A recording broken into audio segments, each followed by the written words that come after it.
Greetings, greetings, greetings. I'm here. I'm here. How are you? TGIF, everyone. How are you doing? What's happening and what is going on? How y'all doing? Hey, Psycho Candy, Emmanuel Briggs, Lady V in the house, and Sir Obadiah. Who else I seen in here? That's all I see for now. Okay. What's happening? Hope you guys are doing well. Thank you so much for your support last week. I do appreciate it. We had a couple of people to fill in for us last weekend for Friday show anyway. Saturday couldn't find anyone to fill in, so hey, just went on and used a snow day, as they say. But I heard you guys had a good time, and that's the thing that really matters to me. Now, for today, we move into a little serious topic about scamming.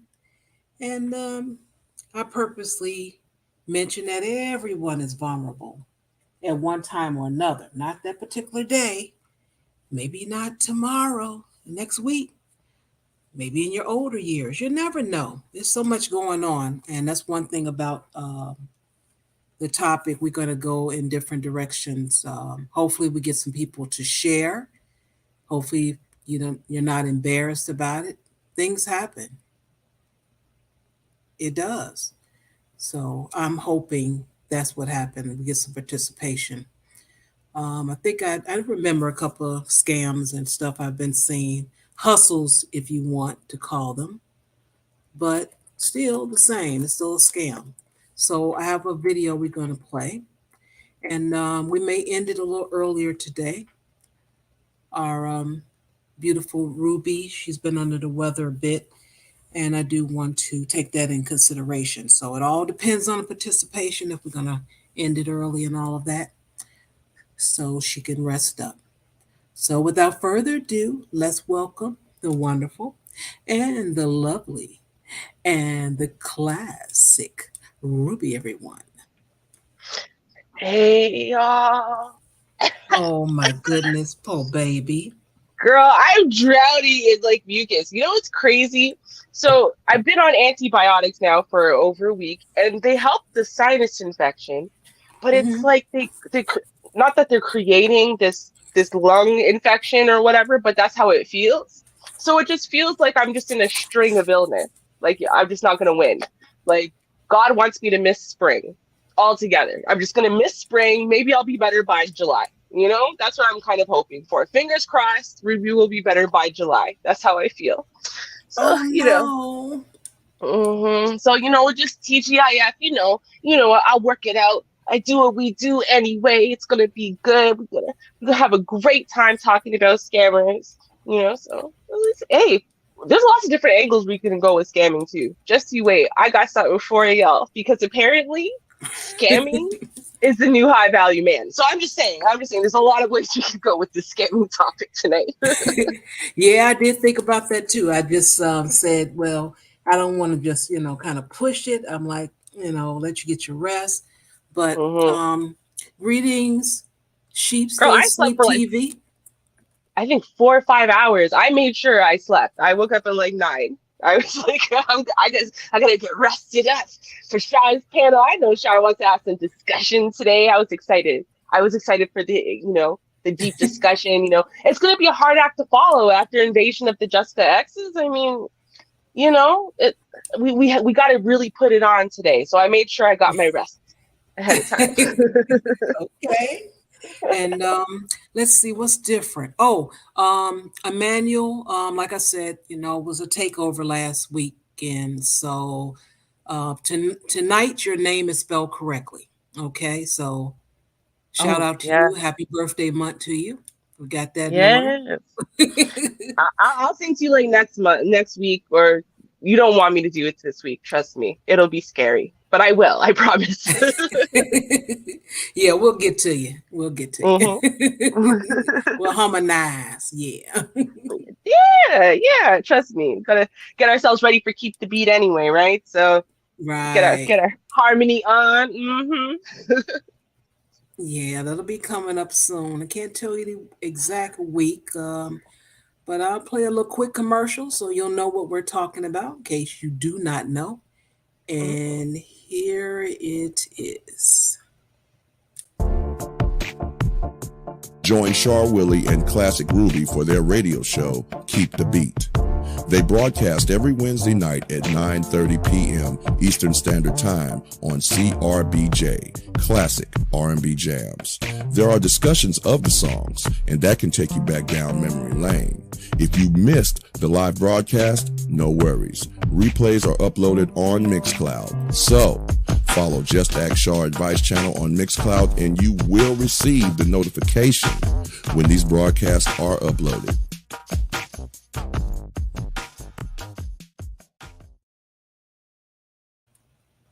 Yeah. Yes, girl. I almost forgot about that deep, sexy voice. I almost forgot about that. Oh, that was a nice that was a nice, prequel. Like, oh yeah, that voice. Mm-hmm. Greetings, Don Teasy, Zero to Infinite, Renewed, and also Mike V in the house.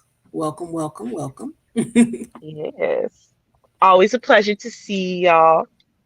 Yes, do appreciate you. Now, let's see. I guess we'll do a little Friday dance warm up and then we'll go ahead and get into the video, which I am still debating because I'm not sure if I should just play it through and then replay it and stop it and pick up the points because I really want people to hear the story, and some people have to just hear it straight through. Others like, oh, I can keep up with you. So I want to be fair. So maybe, what? I never played it straight through before. So we're going to do that today. Yeah, I love that idea. Play it straight through first, and then afterwards play it a second time and then pause it. Because the problem with playing it straight through is when we get to the end, I don't remember the beginning, right? So if we get to then play it through and pause it as the points come up, right? Then it caters to everybody. I love the idea. It's perfect for Sick Ruby. Perfect. Yes. Okay. We're going to take care of Sick Ruby. Okay. All right. So we're going to do a little Friday dance. We do it usually every other Friday just to warm up, get ourselves together. And here's the Friday dance of this week. Look at her.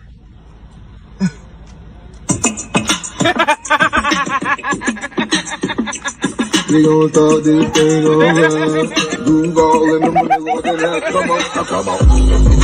You up in it, you up in it, you up in it, I'm living my best life. I'm living my best life.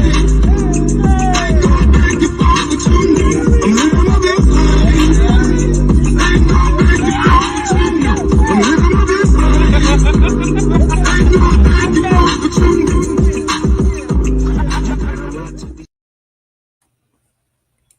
All right. I'm warmed up. I'm ready. Living my best life. Yes, man. I mean, let's not fool ourselves. Everyone knows Ruby's not living her best life this week, but it's all right. For that, minute, I felt like I was. I did. I was brought back to better times. Yes. All right. So we're going to play it straight through, and then we're going to move to play it again, and then we'll just stop it along the way. Beautiful. All right. So make sure I got the volume. And yes, okay. Move that out the way. Get out the way. Okay. Dorothy Tucker uncovered using a Chicago rapper's name. It was an uneventful day for Lulu Cole. Left my car, getting ready to go inside to deposit a check for a business transaction. Until she stopped to chat with a stranger. He asked me about my car. He said his name was Jeffrey Washington, who claimed to be working for CETA. CETA, the Community and Economic Development Association, a nonprofit that helps Cook County residents with emergency assistance. As I started to walk away, he asked me if I had any bills. Washington explained he could help pay her mortgage, car insurance, and phone. I initially told him, no, thank you. You're always leery of anybody approaching you. But before she could leave, he was like, no, really, we have to use this money before the end of the day. He said he had $600,000 he needed to give away. If we don't spend this money, we lose out on the opportunity to help more people in the coming year. The chance to help the community struck a chord with Lulu. Is an opportunity for a mother to be able to feed their kids for another month. So I said, okay. To convince Lulu he had the power to make the payments, at 2:54 p.m., he had her call her cell phone provider, T-Mobile. Said, I'd like to make a payment. He rattled off a list of numbers. Using a bank account number, he successfully paid $350. Text was proof. Just to make sure, at 2:57, Lulu called T-Mobile again. And sure enough, there was a credit. Then he offered to pay a bigger bill, the remainder of her mortgage on a small property in Roseland. At 3:11, she called her lender, Wells Fargo.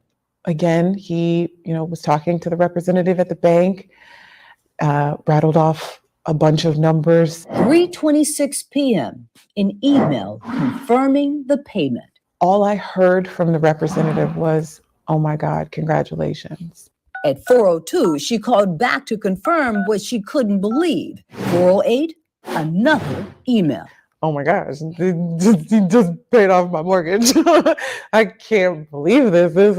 This is, I felt ecstatic. Lulu was so grateful to see the payment that when Washington asked for a donation to support the CEDAR program, Lulu gave him cash, $9,000. Cash.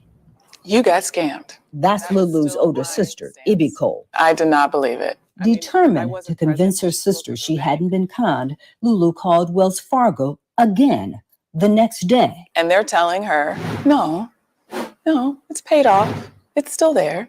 But Ibby really didn't change her mind until Lulu mentioned something else Washington claimed, that the man behind the money was none other than Chance the Rapper. This is a person who has a reputation for being invested in community development and for doing random acts of kindness. We looked at a school's CPS rating. Fact, this multi-Grammy award-winning performer is a huge donor to Chicago Public Schools. You guys will be able to create jobs. Runs a charity devoted to empowering youth and is a big supporter of social justice programs. Phone calls, paper-proof, Chance the Rapper, Ibby was convinced. And I'm like, oh my God, Chance the Rapper just paid your mortgage. We should go to his concert. Now it was Ibby's turn to get her loans paid off. Fortunately, according to Washington, he had an extension on their funding. But you had to hurry. 2 days had passed since he met with Lulu. Because you're thinking this door is closing, that also kind of clouds and shrouds your ability to reason. And I've only got until, I think it was maybe noon. So they met outside Ibby's bank, Chase. He said, hello. He said, call your bank. We don't have a lot of time. She called New Res, where she had a $150,000 mortgage on this 2-flat in Inglewood. And he pays off $100,000 to a New Res mortgage. The confirmation, almost instant. Payment posted. Oh my God. He said, what else? What else can we pay off? Here's her list. Bank of America credit card, Chase credit card, PHH mortgage. So we got confirmations from every single banking institution. On paper, nearly $250,000. I felt like I was in a movie. And just like Lulu, Ibby was asked for a donation to keep the program going so others could benefit. Her contribution, more than her sister's, $27,000. It just so happened that I had that amount because I was in the process of renovating a project. But 4 days later, Lulu got bad news. I got an email from my bank that said we couldn't process your payment. It was a tidal wave of reversals. I knew it's over. From every single business, the balance was back. I felt sick. I felt sick to my stomach. Who is this man that managed to convince these well-educated professional women to trust him? Police sources say his name is not Jeffrey Washington, and he's done this before. We're told the man known as Washington used the same scam in 2014, though he didn't add Chance the Rapper to the con until 2018. Up until January of this year, 8 people had been swindled, as little as $500, as much as $8,600. Then came the sisters, but they were not the last victims. The CBS 2 investigators recently learned there was another victim in March, taken for $3,000.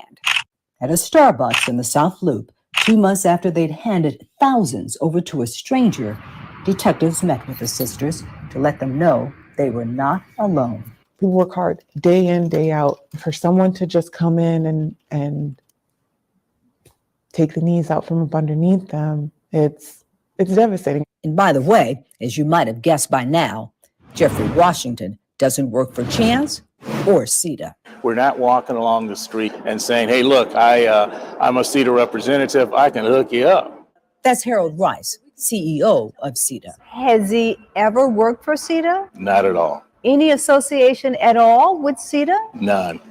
He may not have worked for CETA, but he certainly knew financial lingo. He knew the intricacies of each bank, who to talk to, what to say to be an authorized caller, how to request the payoff amount. But Ibby argues there is no way I would have given him a time of day if the banks had not confirmed so many times. She points to the word posted, convincing her to trust the lender. When you see posted, you can legitimately assume that everything is kosher. Jack Gillis is executive director of the Consumer Federation of America, an advocate for consumers. This is the most clever scam that I've heard in a long time. What makes it so different? He got the banks to participate in the scam, unbeknownst to them. By sending the emails, the banks added legitimacy to the con. That's powerful. That's why it's so diabolical. Another powerful play, Washington knew it would take 2 or 3 days before the banks reversed the payments, giving him plenty of time to collect money from his victims. It's a huge setback. Huge, huge setback. It's devastating. It's definitely hard to come back from. It's definitely hard to put your faith in people. Because of our investigation, the Consumer Federation of America is pushing financial institutions to clarify language on the emails to write pending if the funds are not yet in the account. We reached out to all the companies involved. A couple didn't respond. Those that did expressed sympathy for the Cole sisters, but did not address our questions about making changes to their notices to prevent this in the future. All right, everyone. Ooh. All right. Yes, a whole lot of interesting stuff. That's why I said, Yeah. because I would be stopping like, but wait a minute, but what about, but see, I'm like, no, we can't do that. You know, it's all about the audience. So I wanted you guys to hear that played straight through. And then second time around, we can stop it as we go along. Well, that's good, girl, because I need to hear the story again. I'm like, my brain is all over the place right now. Peter, Dorothy. What? But what happened? What? But then what about, like, my brain, at least, like, I'm not even, like, thinking, like, intelligent thoughts to, like, help folks out. It's like, I'm like, no, my brain doesn't even have this fully together yet. Like, wow. And I think some of it has to do with, from a personal standpoint, but some of it has to do with, I think, the differences in the way that banking works in America versus in Canada, and kind of safety nets and stuff that are set up in Canada that sound like they might not be in America, which is why, for example, America has a million different apps like Cash App, but Canada has none of them, right? Like Cash App you can use in Britain, you can use in America, Canada doesn't have it because our banking is more stringent. Like our controls on money and access to money and being able to access people's money is different. So I'm like blown away right now. I can't even believe this. Yeah, blown this away. is extremely interesting. And I put it on the title, Everyone is Vulnerable, because if not today, it could be tomorrow. And the reason I say that, because as we continue to get older in this world, they're going to create different things, different ways of paying things, or, you know, for different financial transfers for this, that, and the other. And when you think it's okay, somebody going to come up with some type of scam, and that could be you. So, Don Teasy, you did ask, how could you fall for it? Well, I don't know. I'm not for certain. I do have some questions, especially for the older sister. The younger one, maybe not, but the older sister, I Mm-hmm. do have some questions. But let's see, I dropped the link already. Let me see, it's missing, so I'll drop it one more time. So that way, if anyone wants to Jump up. join, Mm-hmm. y- Now, I want to say this one thing while you're doing that. okay.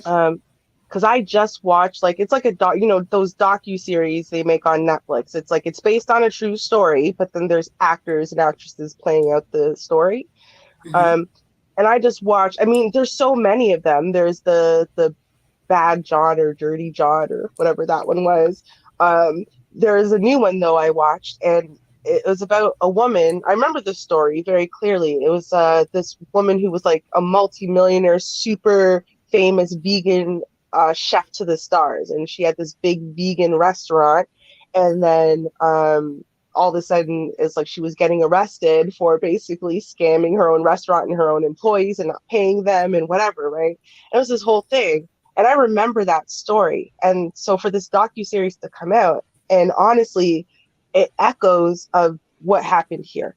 You just add in the element of a deep love affair and long term and some extra fantastical stuff. And it's like it's the same thing. And it happens so frequently. And it doesn't matter your race, it doesn't matter how rich you are, it doesn't matter your education levels, right? Like people think that somehow they're safeguarded, or you see these people getting scammed, like, oh, they're an idiot, or I would never do that, or my education, or I'm too smart with money, and stuff like that. You hear people say that and think that it couldn't happen to them, but Hmm. it happens all the time to people Yes.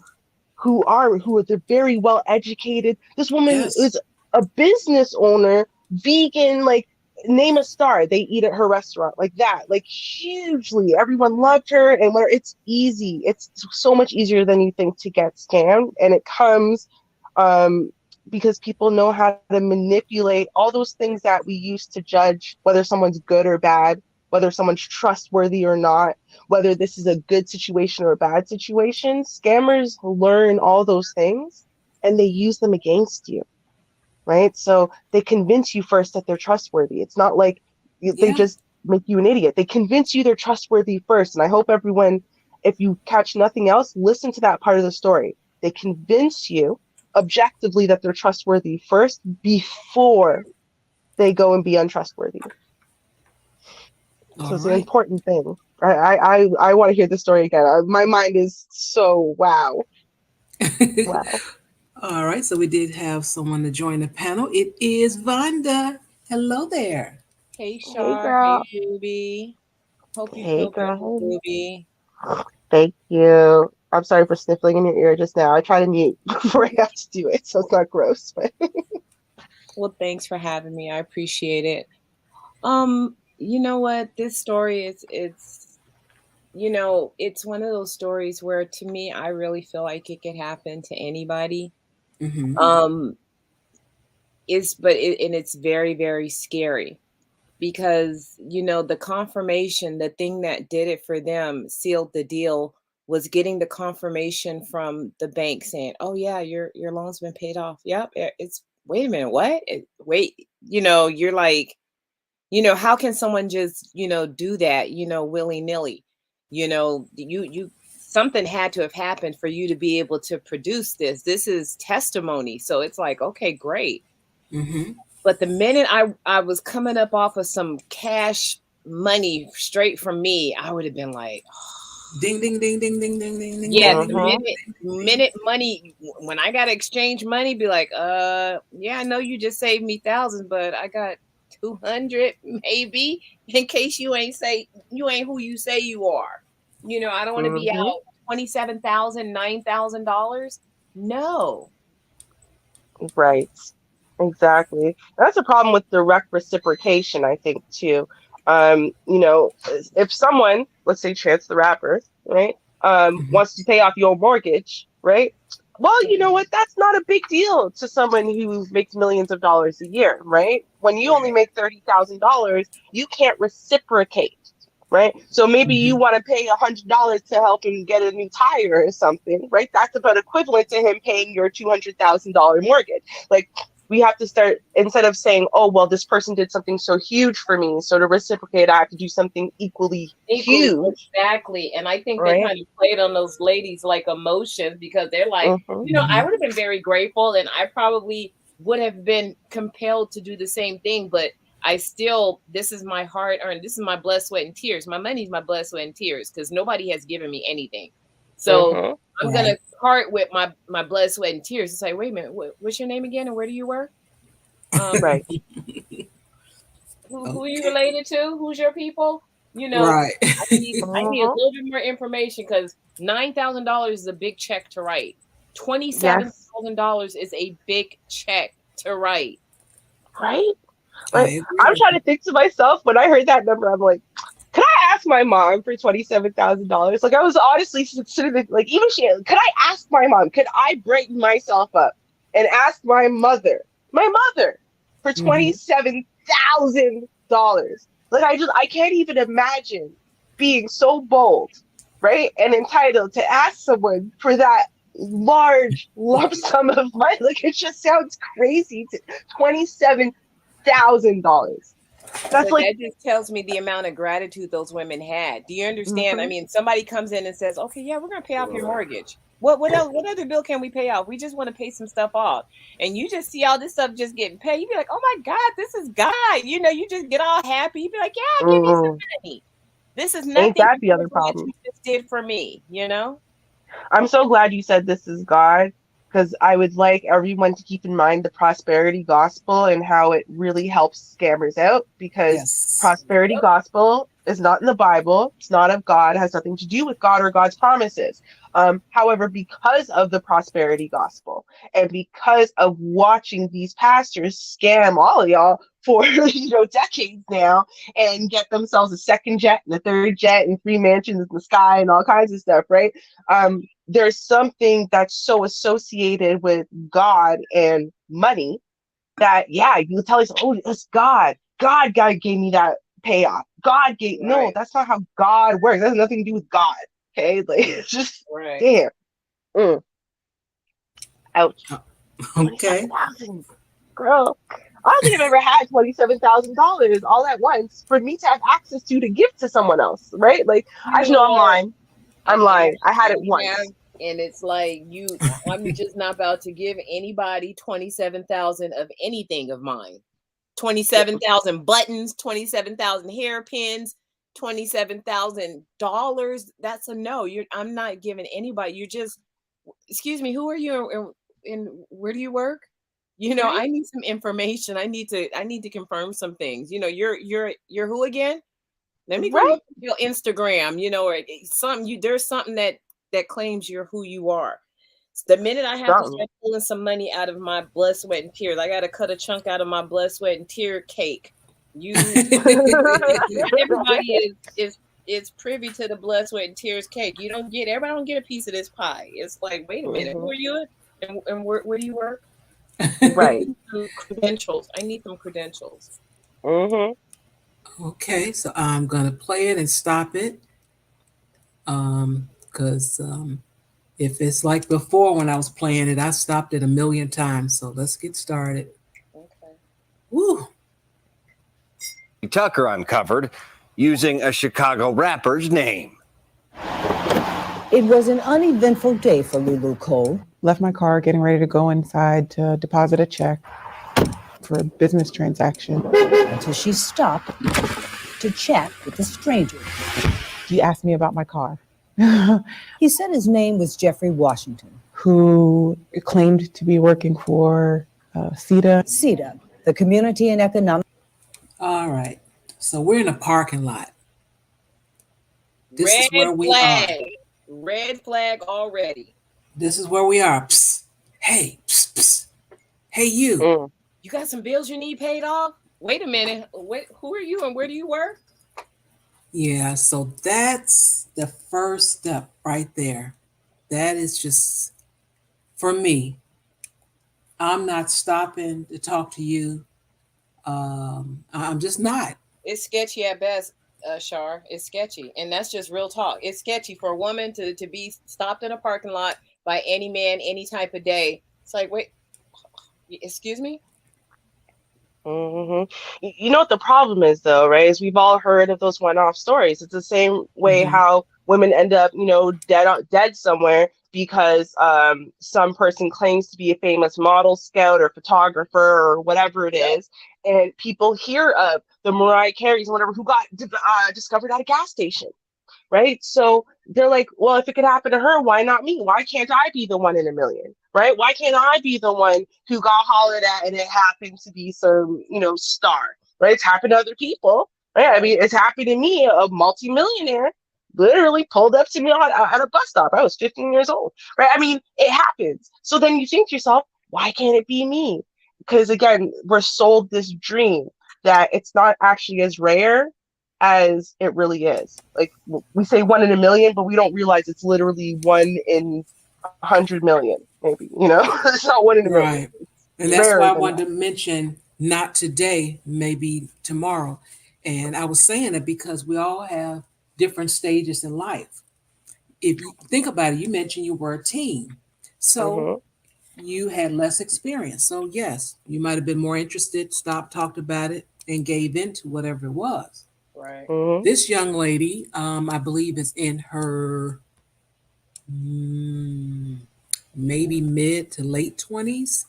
But Mm-hmm. hey, she, what, hey, this is what we're looking at. So, anything, Mm-hmm. Vonda, before I continue? No, go ahead and let it roll. All right. Economic Development Association, a nonprofit that helps Cook County residents with emergency assistance. As I started to walk away, he asked me if I had any bills. Washington explained he could help pay her mortgage, car insurance, and phone. I initially told him, no, thank you.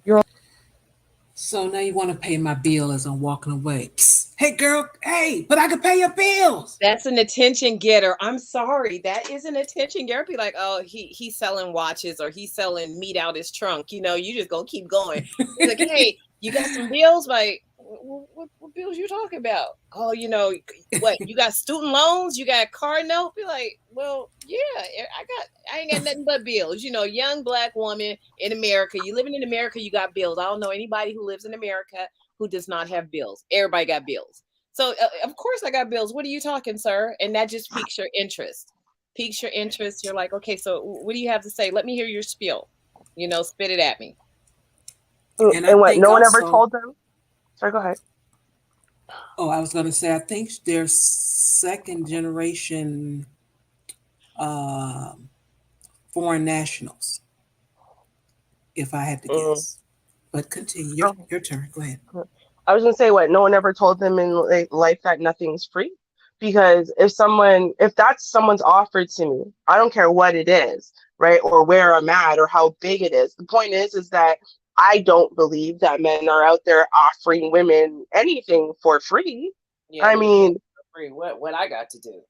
right? That's all I think. Or Like, what do so, you get out of it? Because you're not just out here just granting miracles. You're not a genie. right, Let's just grant you a wish. right. What are you getting out of it? Right. My very first thought is always, let me see. Am I willing to sell my soul for this person offering me money? Right? Because you're gonna want me to, basically you want me probably to sell myself to you, right? Sexually. And am I willing to do that? And that has always been my thought for as long as I can remember. Someone's offering like upfront money, I think of it as an exchange. You want me to be your sugar baby or your prostitute, and do I want that? So even right there, like the ones that walk around and say, no, guys are just supposed to do that. They're just supposed to give women stuff for free and pay their bills and da da da da da and expect nothing No. in return. Like, what? No. I've always been taught to, look side-eyed and what do you want from me? If you're giving me all of that, what do you want from me? And do I want to pay? Absolutely not. Exactly. Absolutely not. Now, with this, by him asking, you have some bills or whatever, and the program CETA, I just personally know about it here in Chicago. I would like to know, what is the name of the program and everything, so I can go online and check it out. But that's Mm, just me. So yeah. that's where I am right now, where she is in the story. This is where I am because I'm on my way to take care of some business. I'm in the Right. parking lot talking to you. You mentioned a company, so I should be able to go online and look up this program that you're speaking of. You sure can. You sure can. Here, Mm-hmm. let me give you my supervisor's name. He got all that information. He can definitely, let you do that and it'd be no problem. My thing is I also want to know if this gentleman, had like a, oh, well, you know what, and he did. They said it. There was this time frame. Like, the minute somebody puts a time frame, I'm like, hey, wait a minute, just chill out. Don't be rushing me. Oh well, it's not going to cost you anything. Just do it. I mean, I had a guy do that with me on Instagram, and he was like, "Oh, I sent you a link. Did you go and you check it out? You got to do it, and they'll give you free money." And I was like, "Okay, dude, just chill out. I'm not just about to sign my name and click submit to anything online. I don't know what this is." And he kept coming at me about it, and I was like, "You know what? Okay, delete, block." I got him, Mm-hmm. completely got rid of him. I got that link out of my messages. I was just like, dude, you're that's way too much pressure. Yeah. You're putting way too much pressure here. You do it now. Hurry up and you never got back to me, or I don't have to get back to you. I'm not yours to get back to. I don't have to. If I never get back to you, it should be okay. And I did not like the way he came at me, so I just deleted Mm-hmm. him and just blocked him. Got rid of the link, just got rid of everything like it never happened. It's like, leave me alone. I don't need this kind of stress. Somebody telling me Right. do it now, or you never got back to me, a day or two passed, and I'm like, who are you that I got to get back to like that?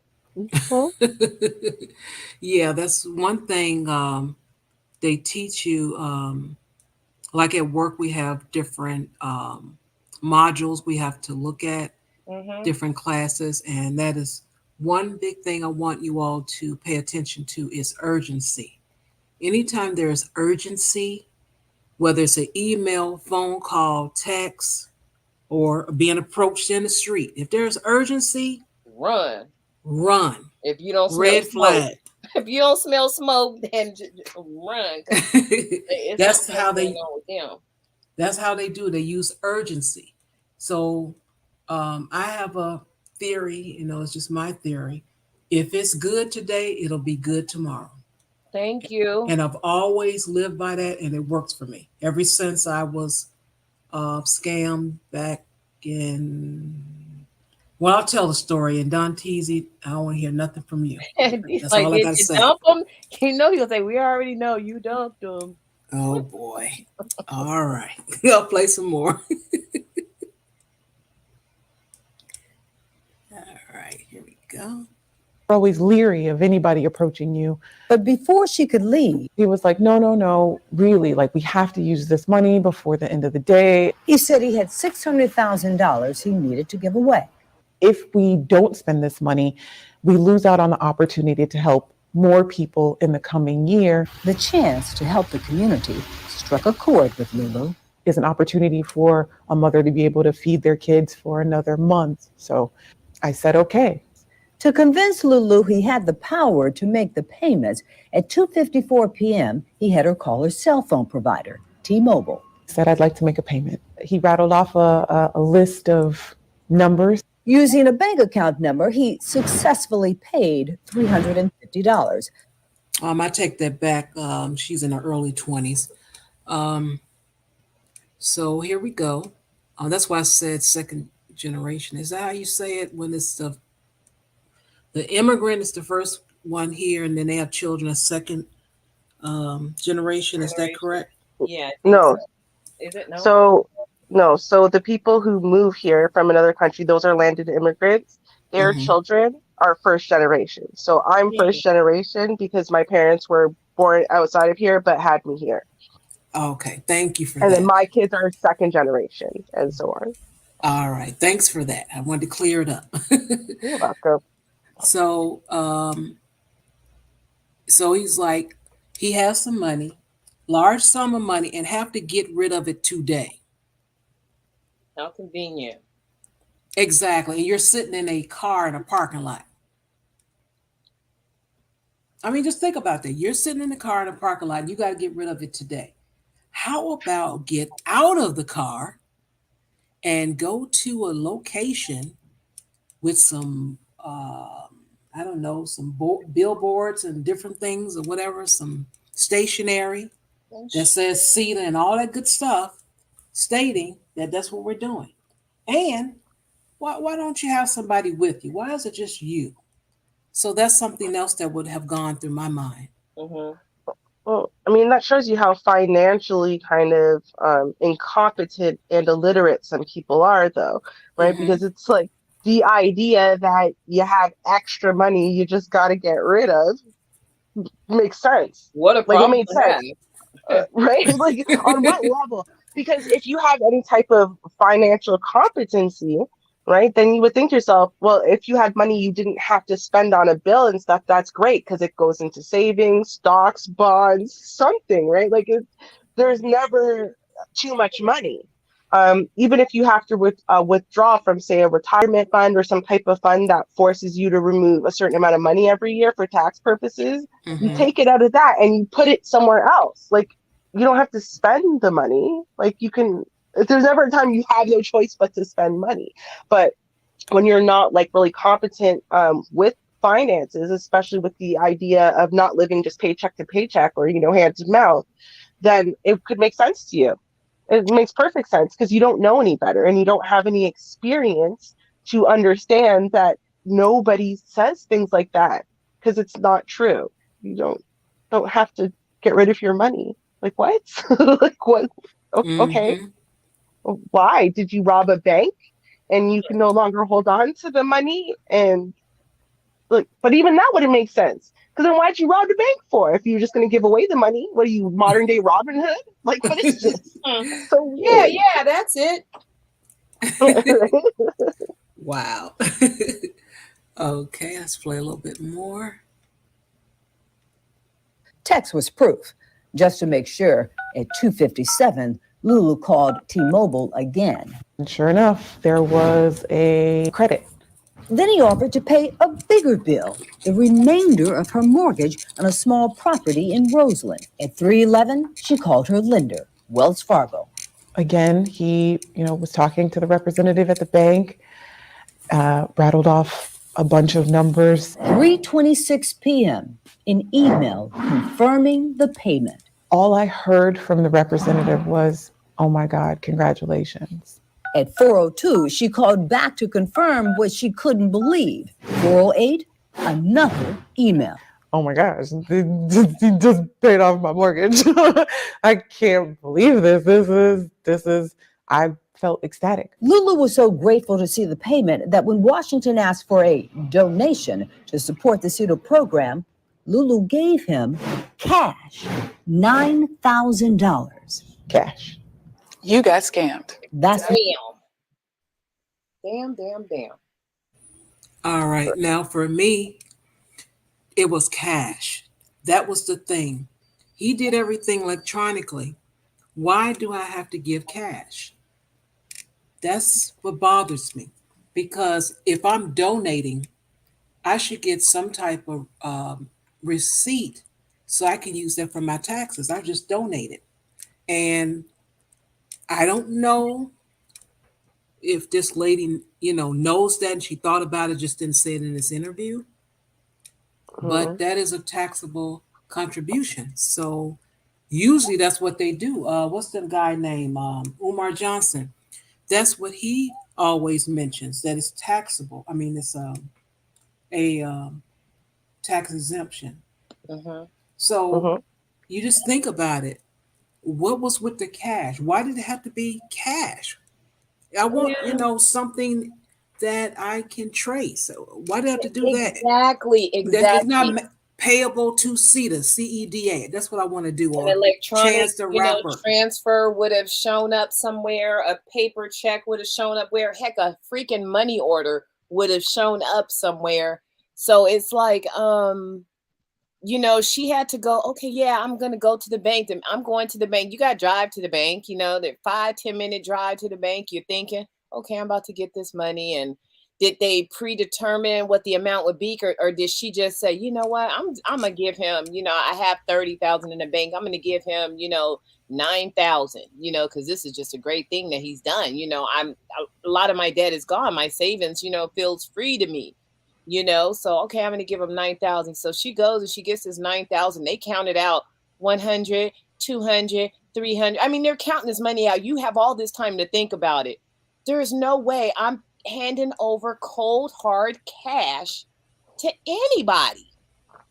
Well, I mean, people do pay cash for things. So, like, pay allegedly, right? Allegedly, in one of my rental properties as capacity, in my capacity as landlord, I often accepted cash over checks. And so, therefore, I know that you can write people a paper receipt. Actually, I had a paper, allegedly, had a paper receipt book. And the reason why I had this, right, is because for my own record keeping purposes, allegedly, right, it would not have been in my best interest to say I had a tenant. It would be better for me to say I did not. So therefore, I didn't want to claim the tenant, but I want the tenant's money, right? And the tenant needs their receipts for their own stuff and whatever. So it worked out well. I get paid cash in full immediately on the 1st or the 5th or whatever day we had arranged every month. I wrote them a receipt, right, for the cash I had received, and so it would still work out. And so I think a lot of people, it's maybe now modern times, things are more and more online, but a lot of people still are more comfortable with cash, if not because of their own dealings, but more so because of what they saw when they were younger growing up. A lot of people were doing things they didn't trust the banks, right? They didn't trust technology like that. They wanted their hardcore cash, in their hands at all times. They always wanted to pay cash for things, and so you always needed cash receipts for things. So I think that's part of it, where especially if we're talking about people who are older than Generation Z, I think a lot of us are still a little bit wary about technology and just trusting everything to technology. Everything's just imaginary, right? You have hundreds of thousands in savings and this and that, and it's all imaginary, right? It's just online. You could not go to a bank and withdraw $1 million if they said you have $1 million in the bank. It doesn't exist, right? So I think that there's an issue there a little bit, like where it's like I kind of understand why cash still feels like a safe option, because it's there. It's an actual thing that's actually there, is cash. And it's like someone asks you for cash, you're like, yeah, I could do the cash because cash makes sense to me, right? It doesn't feel like the abnormal choice. I kind of get that part. But $9,000?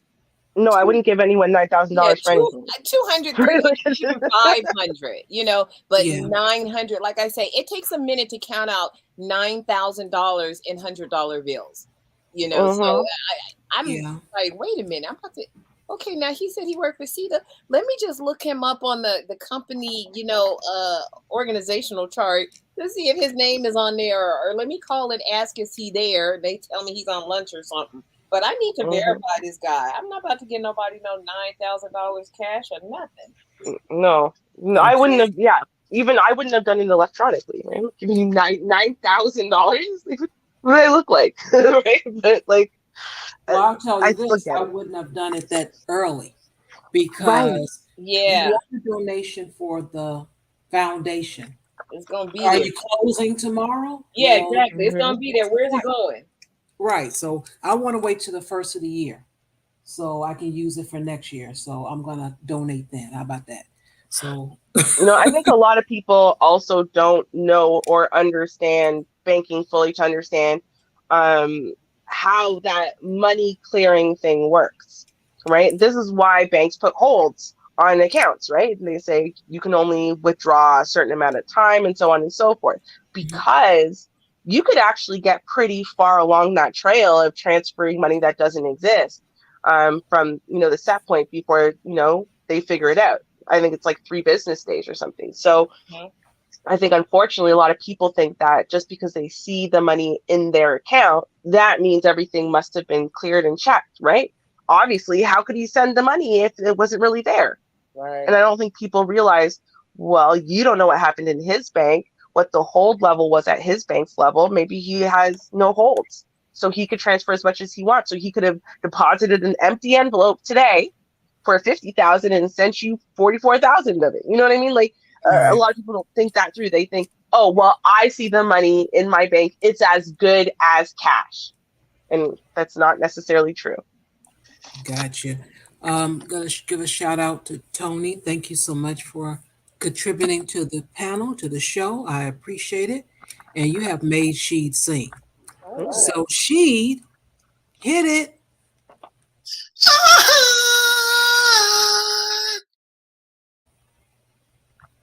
All right. Beautiful. Music to my poor, sick, fevered ears. Thank you. Thank you. All right. So I'll play some more and we should hear how this money amount came to terms. Let's see.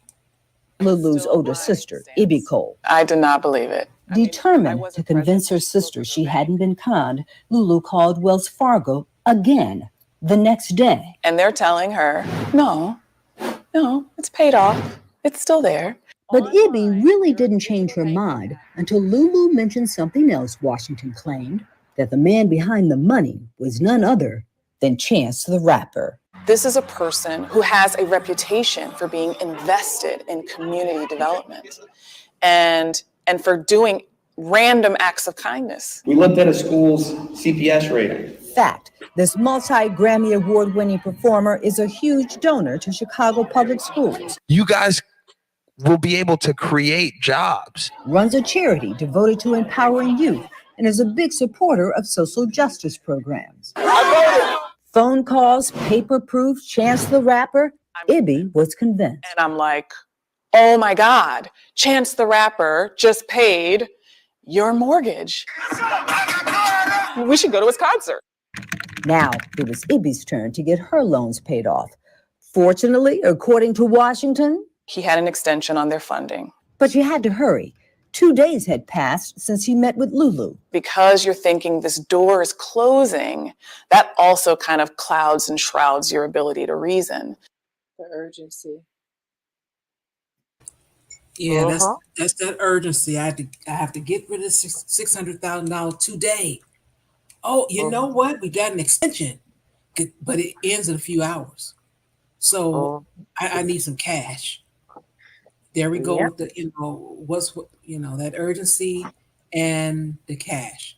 Now with Chance the Rapper, it is true. He is very active in the community, but have you noticed the things that she said he's active in? Mm-hmm. Children. Mm-hmm.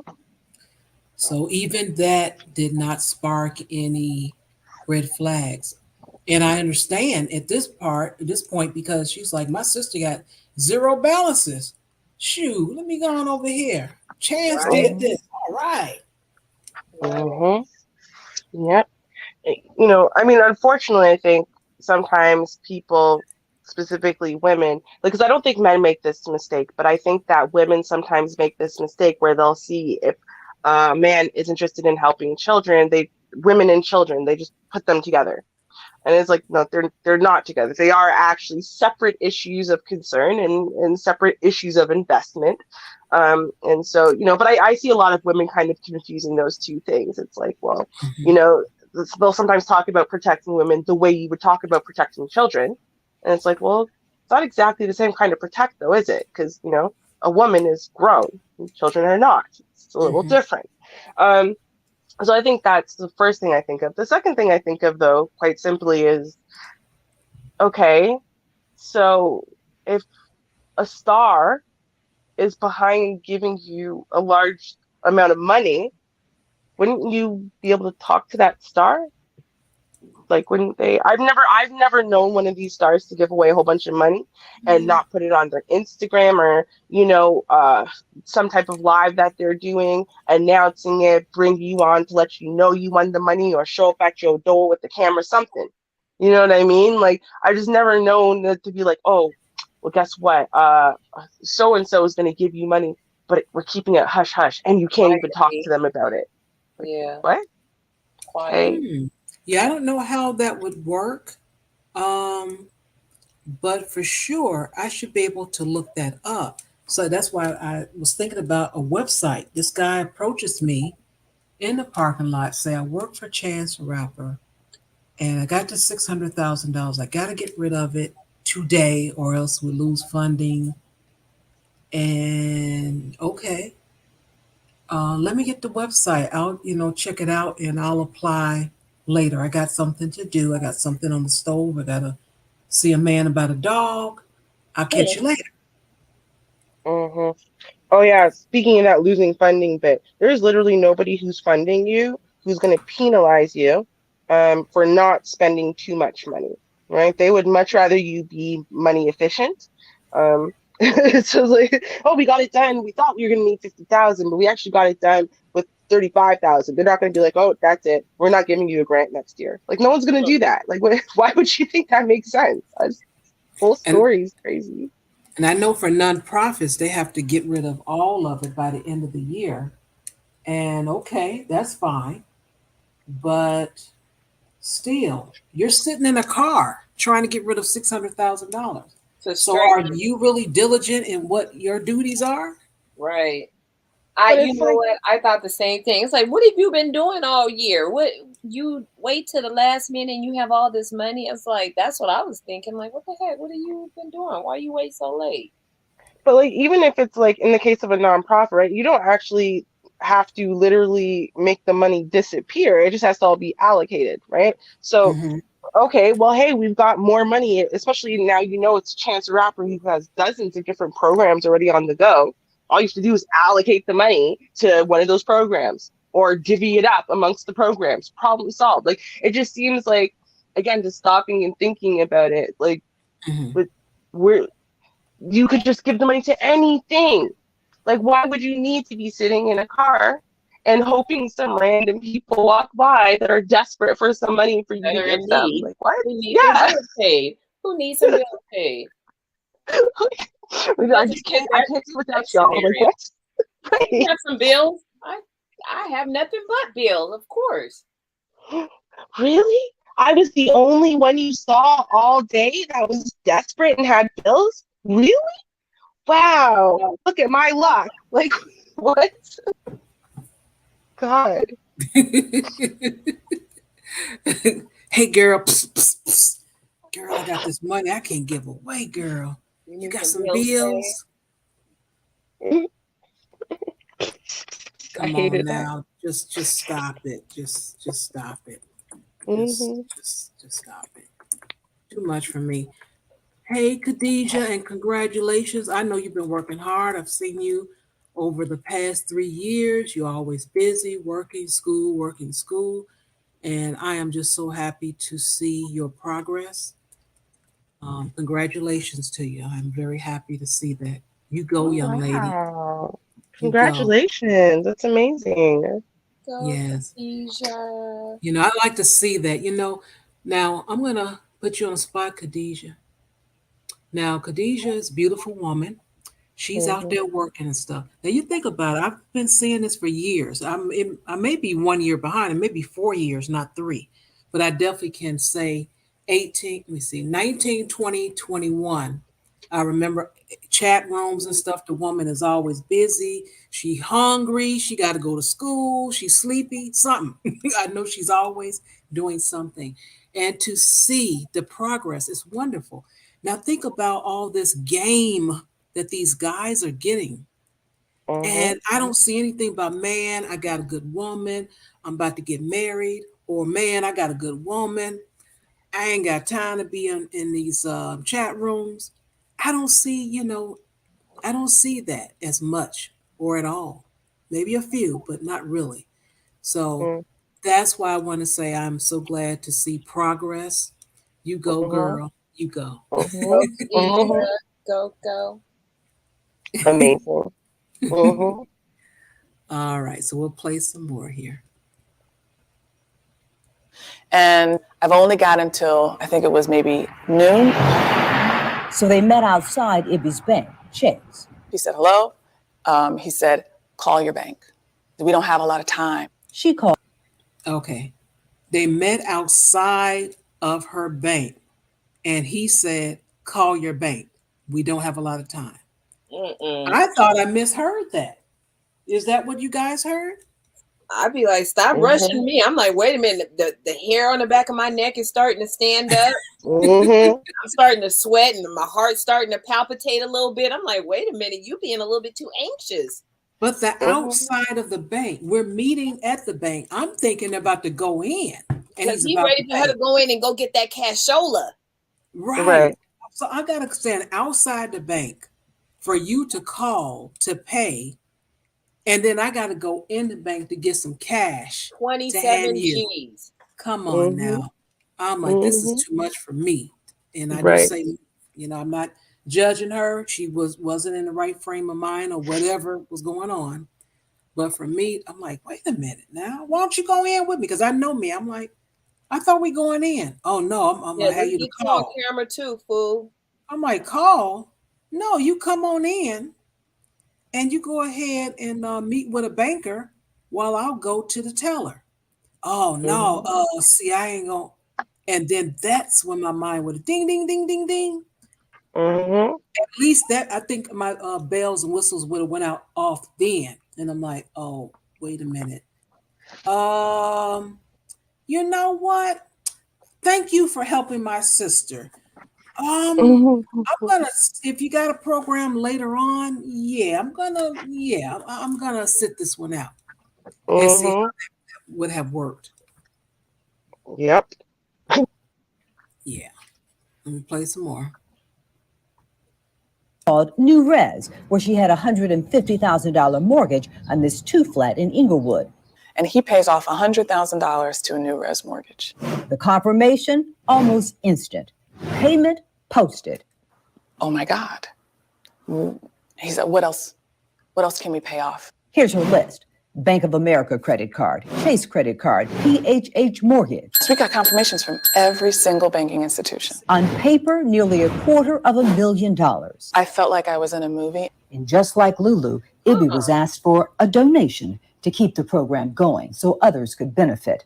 Her contribution, more than her sister's, $27,000. It just so happened that I had that amount because I was in the process of renovating a project. But 4 days later, Lulu got bad news. I got an email from my bank that said we couldn't process your payment. It was a tidal wave of reversals. I knew it's over. From every single business, the balance was back. I felt sick. Oh, they wrong for that buzzer. Yes. I mean, the dramatics. They are wrong for that because that's exactly, I know they heard that buzzer in their head. Right. Dantes, I have this up here for you because you were like, what? What kind of credit card? Whatever. Hey, you'd be surprised. And then this lady, she is a homeowner. I don't know if where she lives, she's in a home, but she owns property. And normally you have a line of credit so you can, have, whatever cleanup, whatever repairs, blah, blah, blah. So it's not surprised to have a, some bills on that. And you can use those receipts and everything and put that towards your taxes. So that's not a surprise. So I wanted to throw that out there. Woo. Can you imagine? Whew. All right, let's play some more. Sick. I felt sick to my stomach. Who is this man that managed to convince these well-educated professional women to trust him?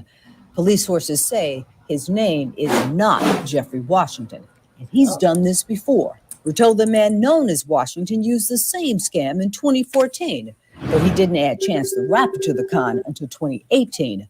Up until January of this year, 8 people had been swindled, as little as $500, as much as $8,600. Think about the number of years that he's been doing this. That means it works. Yep. You know, that's why I say, if not today, maybe tomorrow. And if not you, someone Someone else. else. And that's why they continue to do this. And I'm going to say this guy is probably in his early 50s, late 40s. He's a white male. He's been in the industry of, or the, not industry, well, industry, banking industry, mortgage, all of that. Uh-huh. And he understands all of that. He understands all of that. Now, as far as what they're saying, the number of people that were scammed, oh, it's more than this. Right. These are just the people that came forward. Mm-hmm. That's true. Yeah, I'll play some more. Then came the sisters, but they were not the last victims. The CBS 2 investigators recently learned there was another victim in March, taken for $3,000 at a Starbucks in the South Loop. 2 months after they'd handed thousands over to a stranger, detectives met with the sisters to let them know they were not alone. We work hard day in, day out. For someone to just come in and take the knees out from up underneath them, it's devastating. And by the way, as you might have guessed by now, Jeffrey Washington doesn't work for Chance or CETA. We're not walking along the street and saying, hey, look, I'm a CETA representative. I can hook you up. That's Harold Rice, CEO of CETA. Now, I get it. You know, he's like, come on now. That's what his humor is coming in. But this is sensitive. But he's like, we're not out there just saying, hey, I can hook you up. This is sensitive. He's on camera. He's being interviewed, but, you know, he couldn't help himself. He just had to say it that way. But it is serious if you think about it. Come on, who's out there saying I can hook you up? Well, I think that's the thing. I think that a lot of, unfortunately, it's something we hear about, maybe not in this context, but in other contexts, right? It's like the brother or the sister discount, right? It's like this expectation we have almost built in, right? That like other black folk that have companies, that have money, that have wealth, they almost owe us something. So it doesn't seem strange, We've right? all Like, heard the phrase, hook a brother up, hook a sister right. up. Uh-huh. Right. And there's an expectation level there, though, that even when you don't realize that you have it, you have it. Like, you wouldn't think, no one would have said, oh, yeah, well, he works for Donald Trump. And so that's why I thought, like, you wouldn't think Donald Trump just hands out money to standing outside in the parking lots waiting to hand out money to random people they don't know for no reason. Right? Like, I mean, you would never think that. Right. But the brother or a sister hooking a brother, sister, I'll just help you out. What bills you need paid? Girl, I'll just pay all your bills for no reason. So pay your bills. Just cause, right? Not for PR, right? Not to help me out in any way. No mutual beneficial. You a sister, I'm a brother, I gotta help you out. It is like, no, that's not the way companies work, even nonprofit companies, right? Everything is Thank very you. organized. Something about it just doesn't sit right. And I'm sorry, anytime somebody trying to tell me they trying to hook me up, it's like, wait a minute. I mean, but we don't know that was the lingo he used. But I mean, it measured up to that. You know, someone in the parking lot, you know, saying, you know, hey, you got some bills? You know, I can pay. You're like, yeah, I got bills. What you talking about? What's going on? How you doing this? You know? Right. I mean, like, no offense, right? I'm not saying that what happened to these ladies was right, right? But what I am saying, though, is it's like the phrasing that she used there for a second. She's like, oh, they just came out of nowhere and just took this right up from under me. And it's like, yeah, but honey, no, first what you did after all of the hard work, all the life lessons you learned about the world, how it works, about how to earn things, about how to get somewhere and whatever, right? You decided, you're like, oof, yo, this dude wants to pay off all my bills. I'm not gonna give him nothing for it. yeah. But like, you thought that was fine when you made that decision, right? And then when it came and bit you in the ass, it's like, oh, I can't believe this happened to me. I deserved all of that free money for no reason. Now, I don't want to be insensitive, just like you just said on this, but a lot my understanding, they're trustworthy of the white man more so than others. And I think the defenses were down when it Mm, came down to that. mm, mm, Yeah, I think that played a part of it. I do. okay. It could, yeah, that's true. Yeah, Mm. Even when we're talking about, unfortunately, we buy into the same stereotypes that everyone else does because the media has been selling us the stereotypes forever, right? So a black man in a hoodie and runners is a criminal, right? And a black man in a business suit and whatever is someone respect. I mean, it's just like there are just certain things we buy into because the media tells us so, and it can be very dangerous because when we buy into these stereotypes, then we do turn off our brains a little bit, right? And instead of yeah, staying on alert, staying aware, realizing that predators don't wear signs, right? And don't have a particular uniform. They could be anybody dressed any way and whatever. So you've kind of always got to have your wits on about you. You've always got to be thinking critically, assessing the situation, recognizing that nothing in life is free. Nothing in life is free. yeah. It's yeah, it's unfortunate. That's why I just keep repeating. If not today, Mm-hmm. maybe tomorrow. Hmm. And they got them yesterday. Mm-hmm. You know, it's and this person is very successful. They've been doing this for years because it works. And it doesn't even have to be a large amount. That's why I said a lot of people, this has gone unreported because it could have Right. been as low as a couple of $100s. Why not? I'm not giving you anything. And if I can fool you for a little bit, I'll take $200 or $300. That works for me. Right.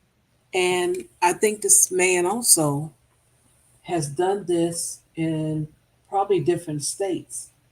I would not be surprised. But you know what? I want to know what is his secret? What does he have that he can, get the bank to clear a payment? What type of clearance does this fool have that he can go and submit a payment for a cell phone bill, have it clear, before, the actual monies have hit where they need to hit? Because he's able to do this for like 48 hours, 72 hours, 2 or 3 days. Yeah, And almost 4 days. Yeah, and I'm just like, what kind of clearance does he have? I'd like to know. exactly. And when we get to the end there, you'll see that guy say, "I've never seen like this, anything like this." Mm-hmm. Because what account? What is he using? Because we don't, that hasn't been revealed.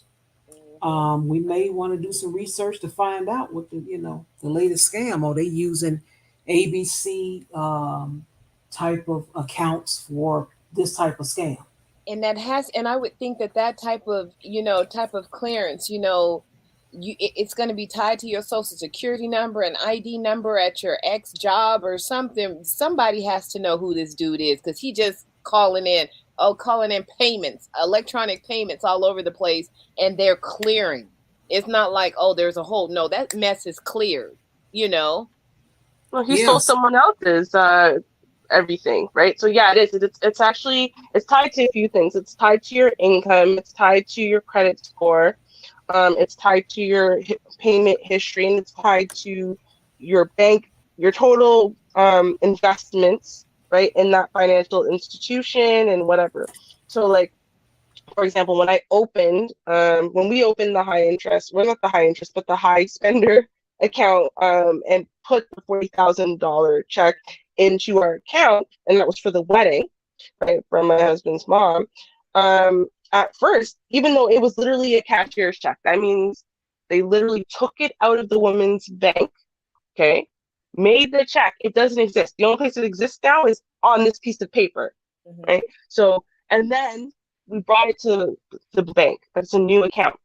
Then they called her bank to confirm, okay, 100%. It's already out of her account. It's sitting on that piece of paper waiting for us to deposit it, so on and so forth. And even then, they still wouldn't clear it for 5 days, right? Because we were brand new. They don't know us, da da da da da.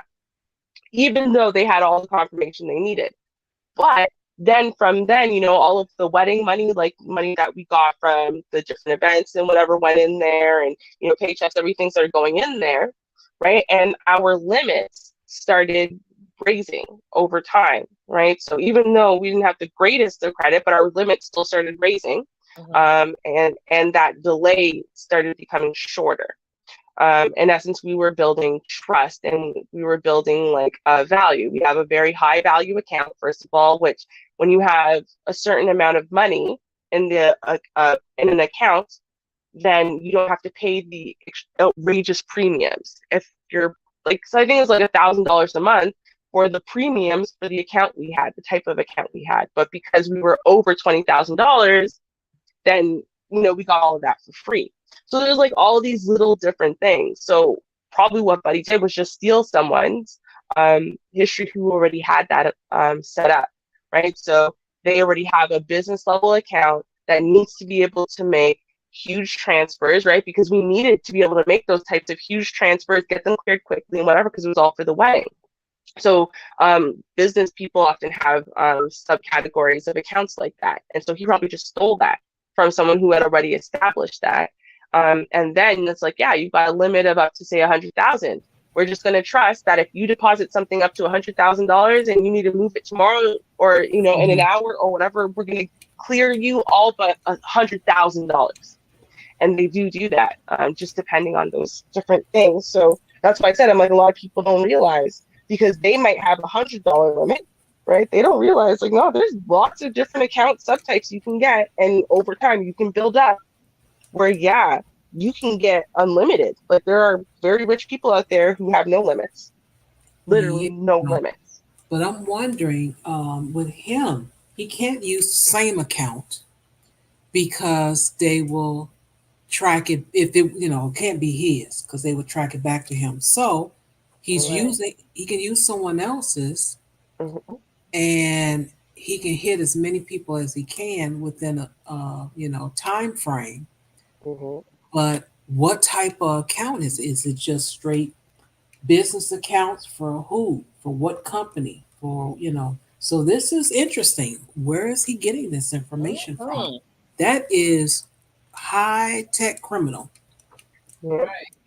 I think they do, right? So again, allegedly, I just was hired for a scam company. It didn't last long. Never actually even collected my one paycheck for the 1 week I did work there, because I booked that it was a scam. But yeah, it's actually very easy to get people to give you their credit card information over the phone. At least it was then. I mean, because literally people think, well, if I can tell you the first 4 or 8 digits of your credit card number, right, and I called you and I know your name, that I must know the last ones. That's not true. All the credit cards, that are issued between this time and this time, right, that are MasterCard, have the same first 8 digits. So, or the same first 4 digits, at least, all of them. So it's very easy actually to gain people's trust over the phone. You tell them that you're calling, there's an issue, blah, blah, blah. I just need you to confirm your credit card information for me, Mr.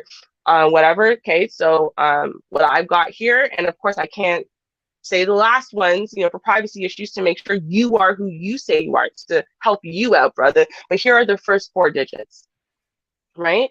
It's with your cards starting with this, and this. And oftentimes people don't have 5, 6 MasterCards. They have 1.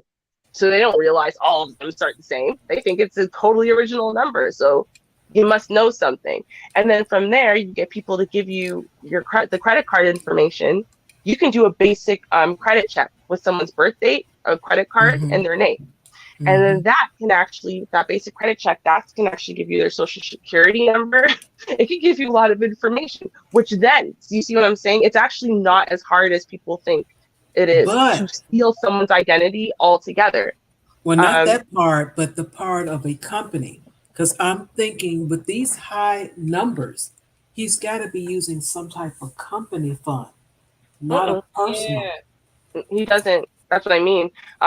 So my account was a business account, right? It was a business level account, but it's still an individual person's account. And that's what people who, let's say, are making over 100,000 a year, they tend to have those banking levels, right?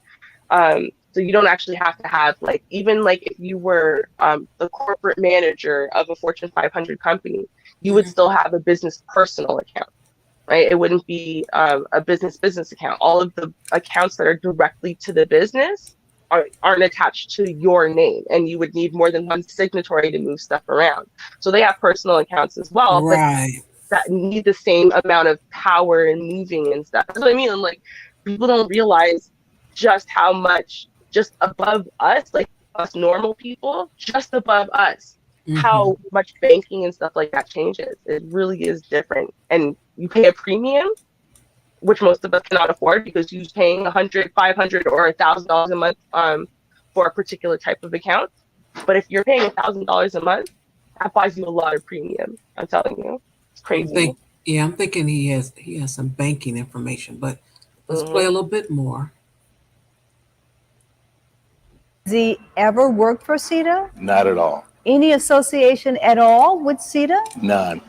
He may not have worked for CETA, but he certainly knew financial lingo. He knew the intricacies of each bank, who to talk to, what to say to be an authorized caller, how to request the payoff amount. But Ibby argues there is no way I would have given him a time of day if the banks had not confirmed so many times. She points to the word posted, convincing her to trust the lender. When you see posted, you can legitimately assume that everything is kosher. Jack Gillis is executive director of the Consumer Federation of America, an advocate for consumers. This is the most clever scam that I've heard in a long time. What makes it so different? He got the banks to participate in the scam, unbeknownst to them. By sending the emails, the banks added legitimacy to the con. That's powerful. That's why it's so diabolical. Another powerful play, Washington knew it would take 2 or 3 days before the banks reversed the payments, giving him plenty of time to collect money from his victims. It's a huge setback. Huge setback. It's devastating. It's definitely hard to come back from. It's definitely hard to put your faith in people.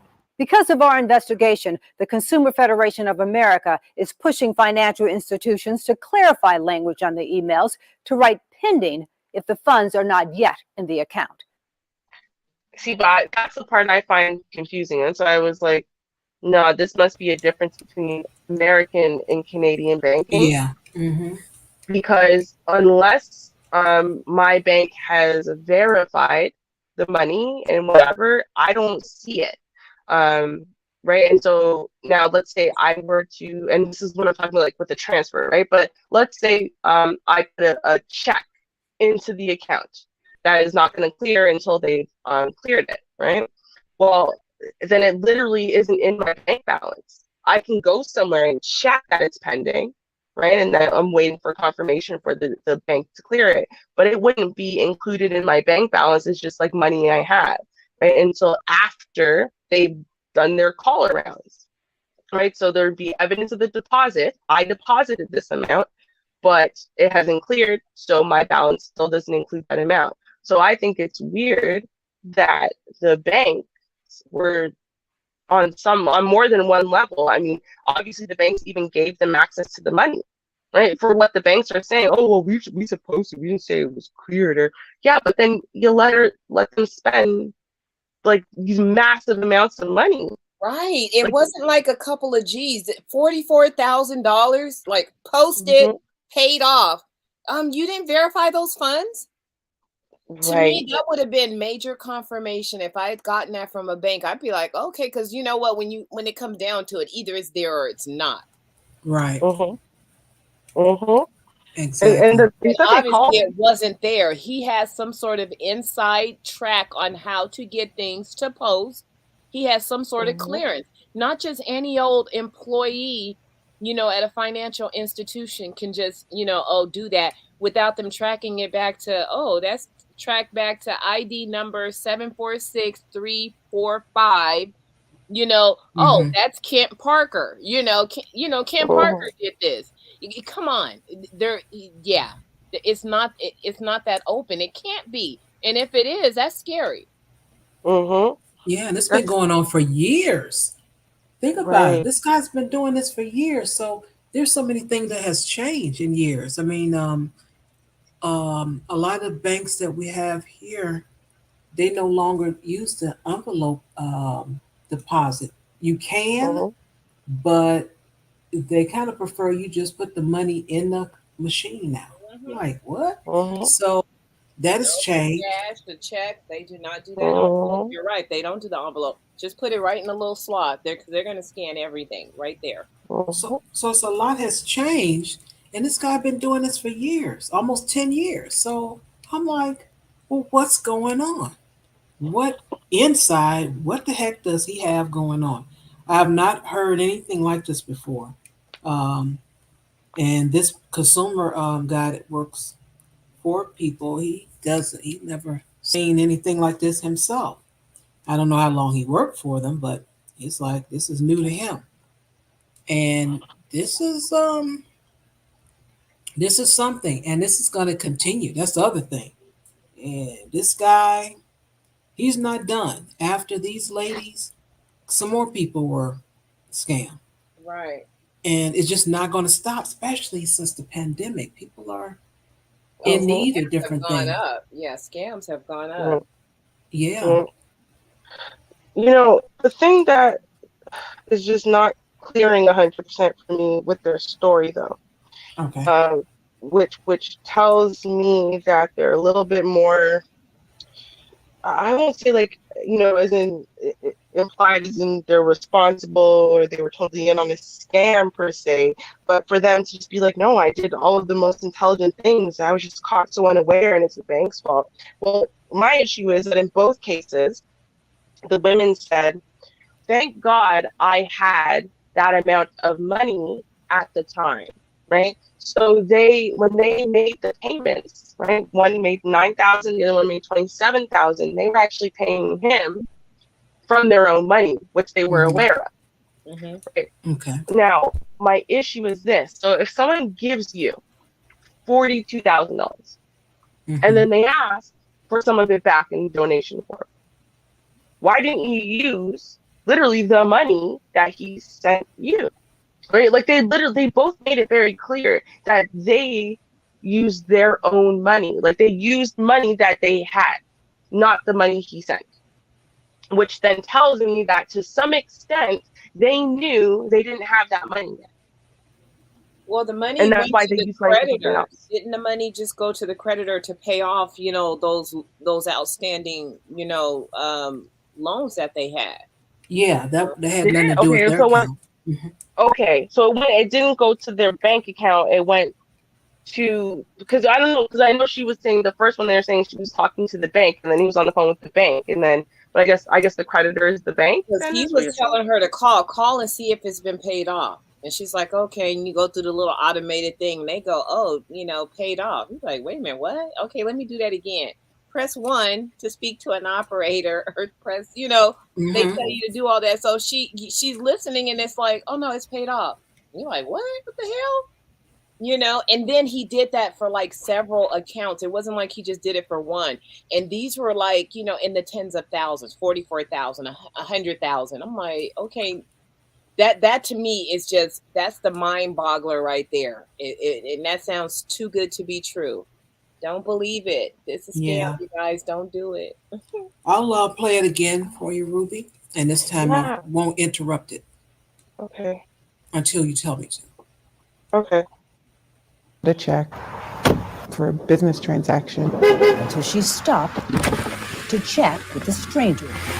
He asked me about my car. He said his name was Jeffrey Washington, who claimed to be working for CETA. CETA, the Community and Economic Development Association, a nonprofit that helps Cook County residents with emergency assistance. As I started to walk away, he asked me if I had any bills. Washington explained he could help pay her mortgage, car insurance, and phone. I initially told him, no, thank you. You're always leery of anybody approaching you. But before she could leave, he was like, no, really, like we have to use this money before the end of the day. He said he had $600,000 he needed to give away. If we don't spend this money, we lose out on the opportunity to help more people in the coming year. The chance to help the community struck a chord with Lulu. Is an opportunity for a mother to be able to feed their kids for another month. So I said, okay. To convince Lulu he had the power to make the payments, at 2:54 p.m., he had her call her cell phone provider, T-Mobile. Said, I'd like to make a payment. He rattled off a list of numbers. Using a bank account number, he successfully paid $350. Text was proof. Just to make sure, at 2:57, Lulu called T-Mobile again. And sure enough, there was a credit. Then he offered to pay a bigger bill, the remainder of her mortgage on a small property in Roseland. At 3:11, she called her lender, Wells Fargo. Again, he, was talking to the representative at the bank, rattled off a bunch of numbers. 3:26 p.m., an email confirming the payment. All I heard from the representative was, oh my God, congratulations. At 4:02, she called back to confirm what she couldn't believe. 4:08, another email. Oh my gosh, he just paid off my mortgage. I can't believe this. This is, I felt ecstatic. Lulu was so grateful to see the payment that when Washington asked for a donation to support the CEDAR program, Lulu gave him cash, $9,000. Cash. You got scammed. That's Lulu's older sister, Ibby Cole. I did not believe it. Determined to convince her sister she hadn't been conned, Lulu called Wells Fargo again the next day. And they're telling her, no, it's paid off. It's still there. But Ibby really didn't change her mind until Lulu mentioned something else Washington claimed, that the man behind the money was none other than Chance the Rapper. This is a person who has a reputation for being invested in community development and for doing random acts of kindness. We looked at a school's CPS rating. Fact, this multi-Grammy award-winning performer is a huge donor to Chicago Public Schools. You guys will be able to create jobs. Runs a charity devoted to empowering youth and is a big supporter of social justice programs. Phone calls, paper proof, Chance the Rapper. Ibby was convinced. And I'm like, Okay, hold on. oh my God, Chance the Rapper just paid. Okay, so let's pause before we move on to sister number 2. Because sister number 2 was convinced, despite the fact that no one spoke to Chance the Rapper, saw Chance the Rapper's name on any type of document or whatever, but because Buddy said, I'm working with Chance, that was enough for her. And she was okay. Anyway, but see, this is my, it's like, even at the beginning, it's like, oh, but he said he said he had to get rid of the money to help more poor mothers and children, and I wanted to help more mothers and children. So even though I had $9,000, I decided I needed the money for me. I don't know a single person who is poorer than I am and needed the opportunity more. I guess that's what I'm having an issue with. It feels like they've taken out some of the personal accountability and some of the parts of the story that they know.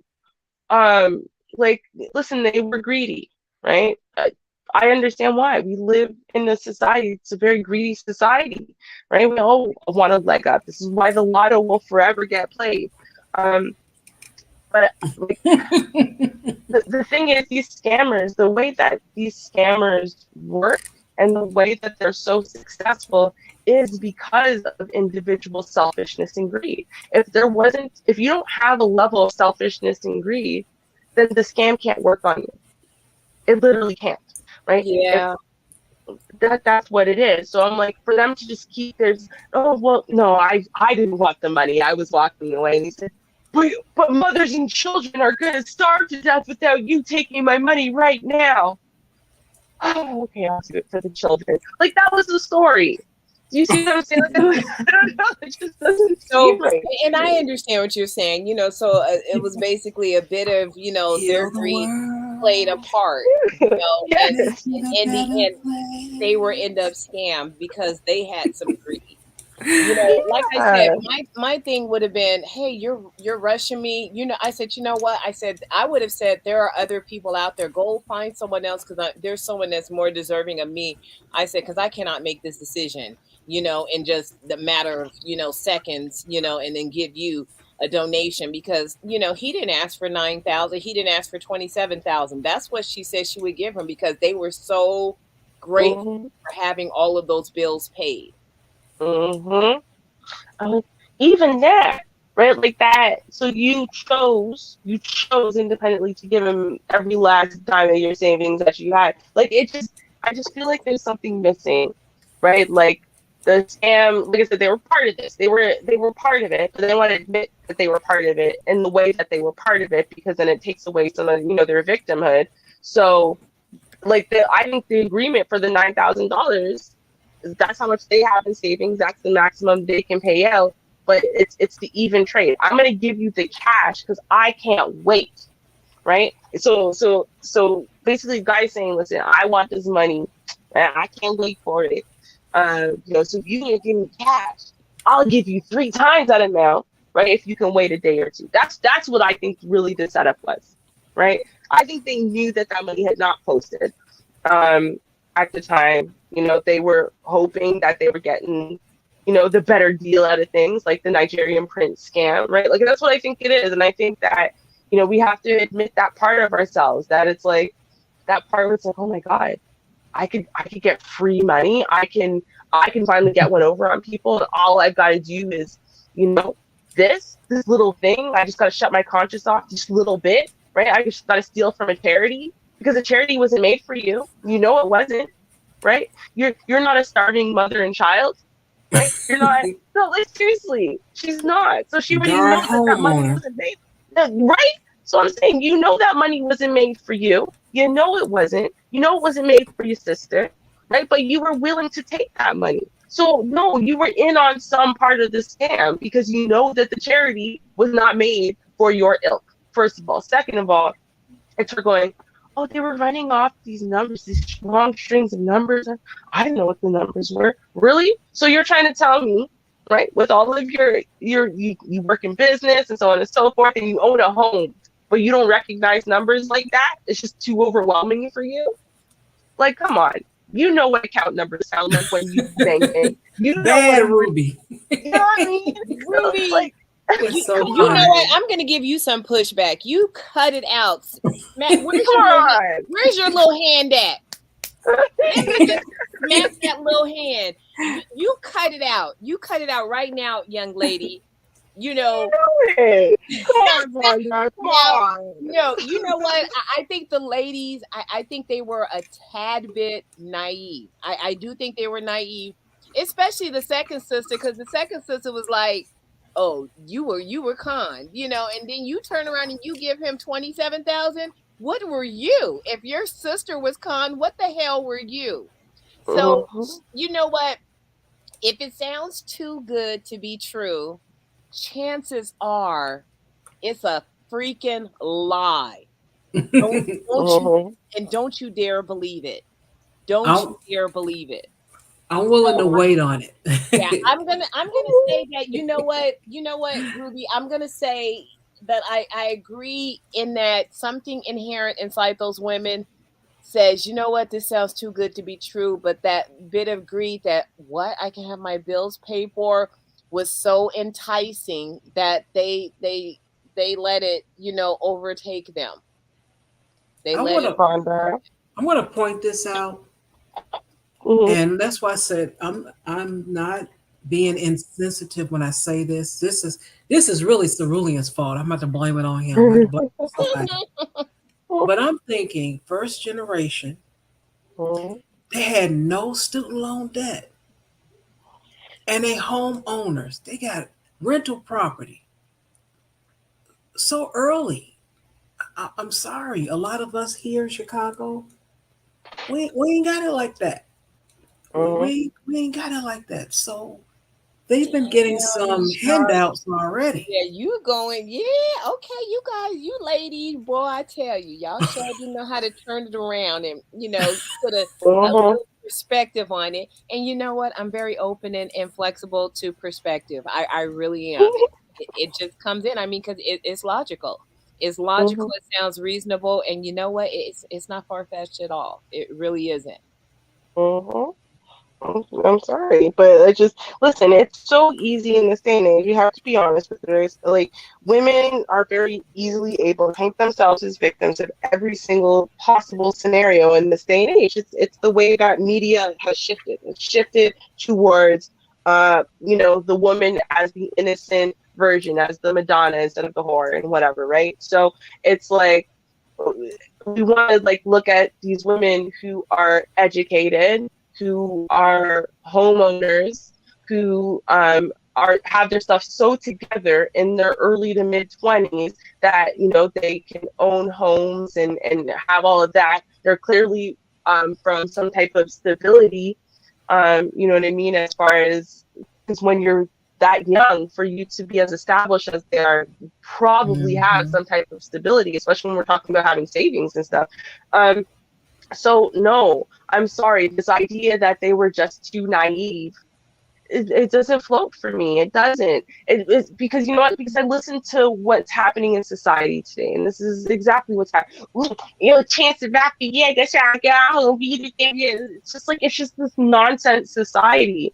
But you know what's happening, right? Everyone's on some hustle. Everyone's on some scam. Everyone's on some I'm gonna get mine, right? So like, again, it just comes down to, you were talking about a single mom of 4 who's always lived renting, always lived hand to mouth, paycheck to paycheck, and then she got scammed, right? I would be like, the story would make sense.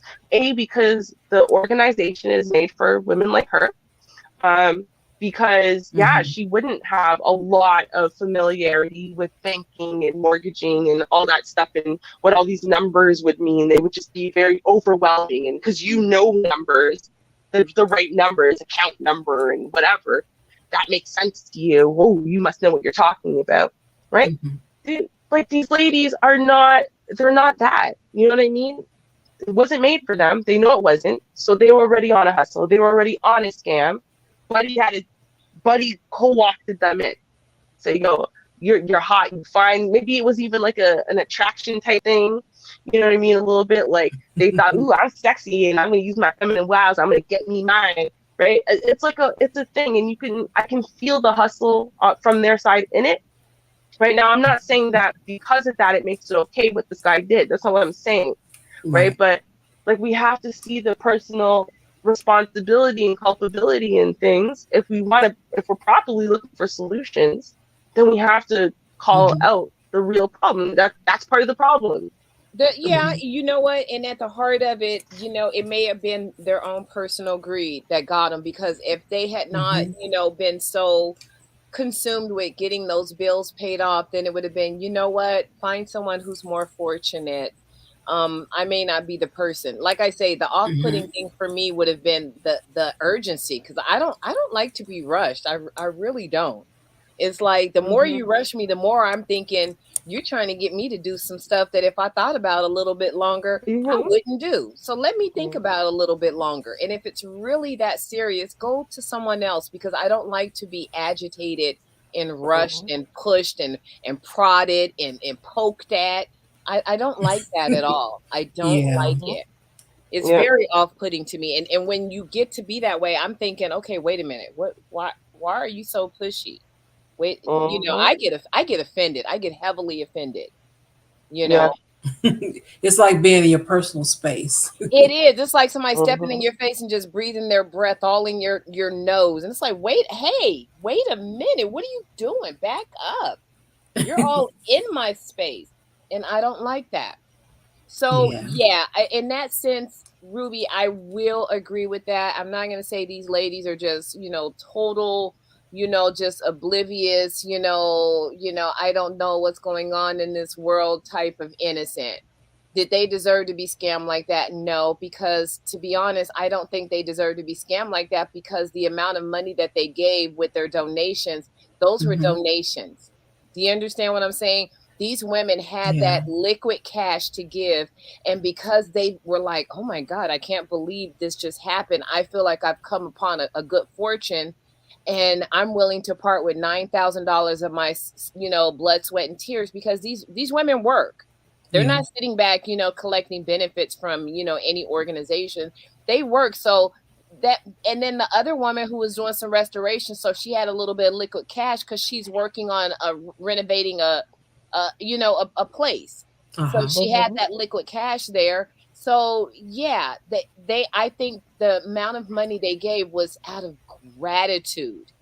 So Rhonda, Uh-oh. they still want to net tens of thousands of dollars. Like, let's not act like, there wasn't, oh, well, he gave them 40, so they gave back 35. Like, no, that's not what happened. So pure gratitude. What are you talking about? That but was payment. Ruby, That was payment for the scam, girl. it was in scam. reference to what they had in totality to their bank account. They're not going to clear out their bank account to give him money, but I mean, $27,000 is no paltry amount to just be like, It is when you got nothing. when you got given over $100,000. Yes, $27,000 is a paltry amount in comparison, in relation to how much money she got, or she Not thought if she you was work getting. for it, Ruby. Not if you work Girl, for it. she didn't work for $170,000. Listen, That's what this she is the didn't thing. work for, but the money that she gave in donation, she worked for that money. So that's what made it feel like she was slapped in the face. Yeah, I Yeah, but know you no. gave me That's after the fact. $400,000, but I feel like you slapped me in the face because, fool, I gave you 27,000 of some free, hard, earned cash. This was the real deal. This wasn't Rhonda, a scam. This is she my money. stole. She willingly agreed to steal from charity, because that's in essence what she was doing. You know what, Right? Ruby? And she's I think crying about it you're because it pushing didn't work it a out. little bit too far. You're stepping on the toes Mm-mm. of just a Tell me tiny how. bit. They got Tell me sandals how. on, but please don't step on the toes. How?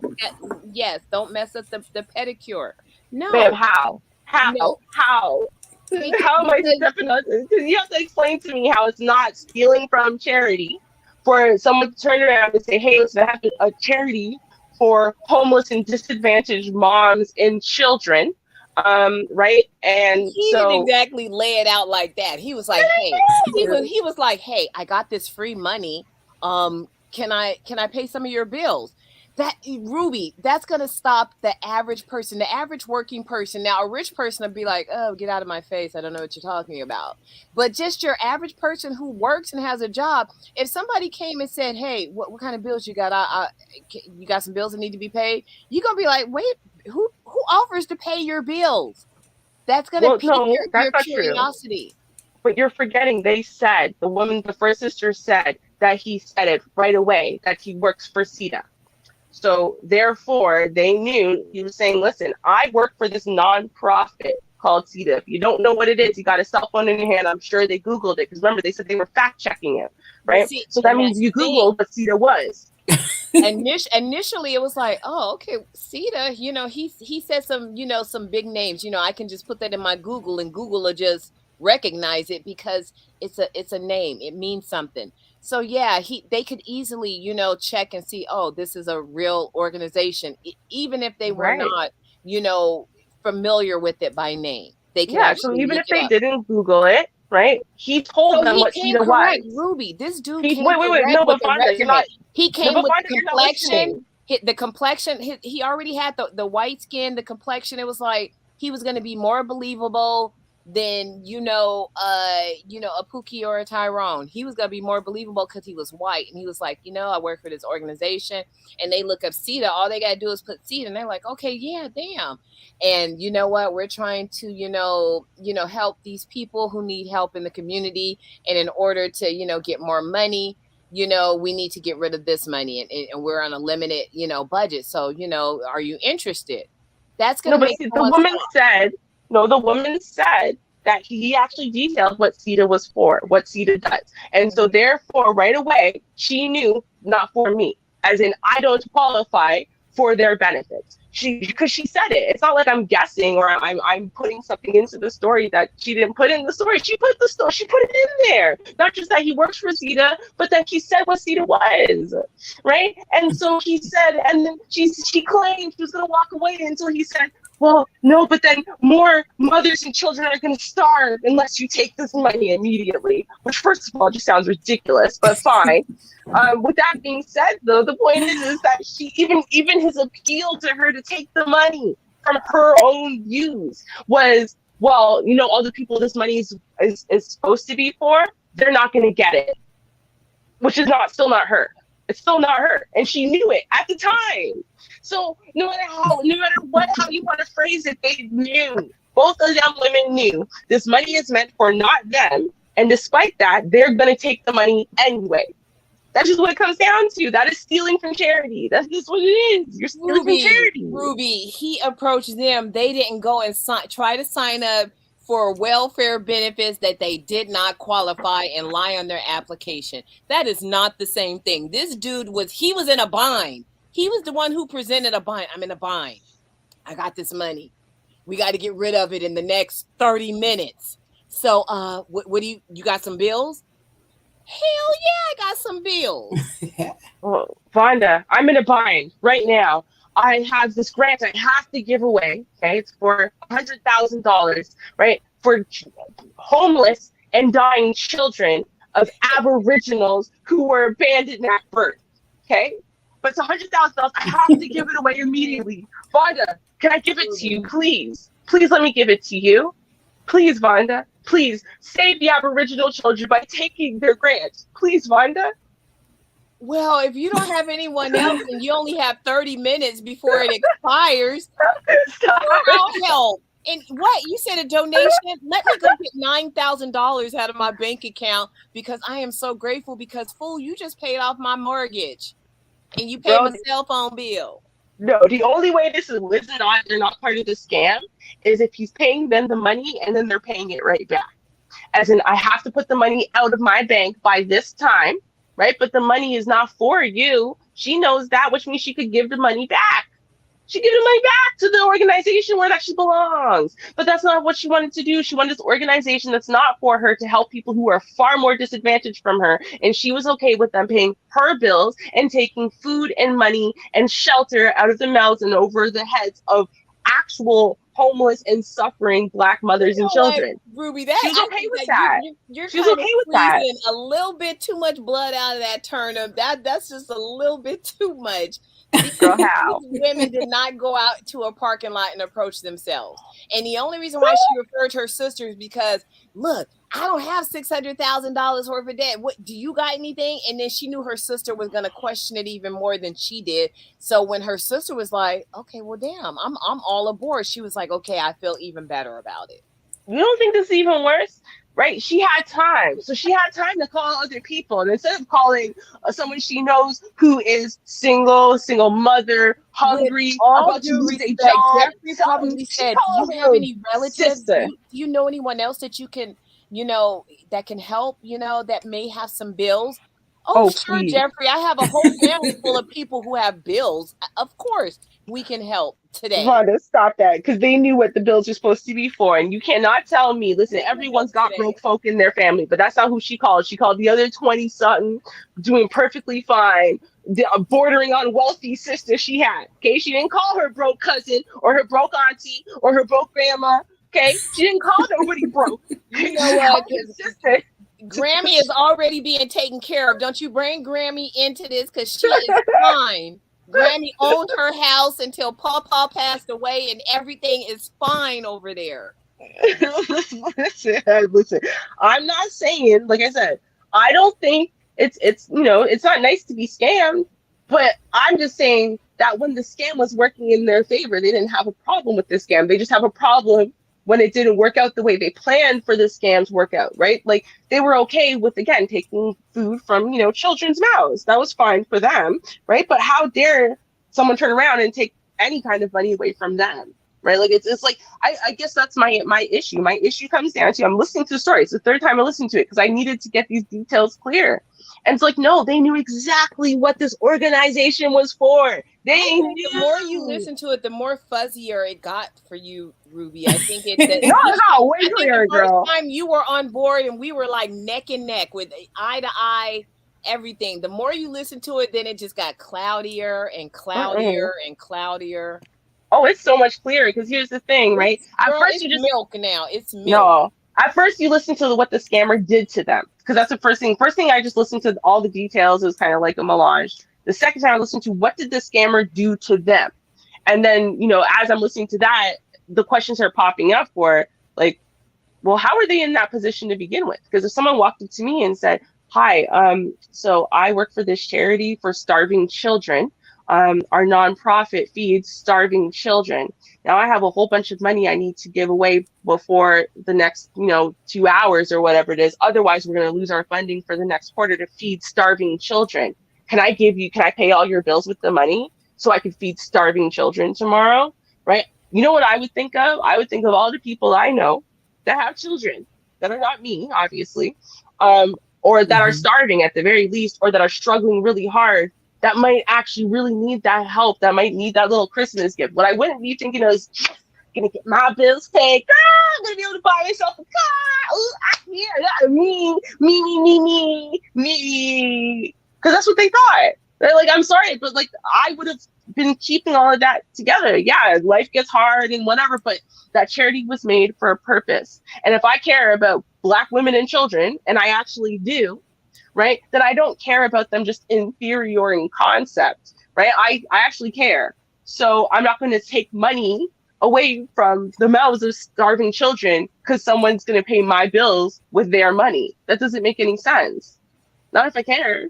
But if you're told that, you know what, if we don't get this done, and, it's not like she had someone in her Rolodex, to call, you know what, I know a girl that has 2 kids and, she definitely could use this help. She was trying to do her just. She was trying to do, and in that midst, she was like, you know what, let me lend a helping hand to a family member. So she called her sister. Right. Not a sister with kids or that's starving. No, I'm just saying, like, she called her sister who has more money than she does. Like that's what she did. Right. And this is where you gotta be honest. You gotta be honest. At the end of the day, these chicks were about you did call a sister that had more money. That sister came with 3 times more than she had. Yeah. You know what? Ruby, go sit down. Just true. Yeah.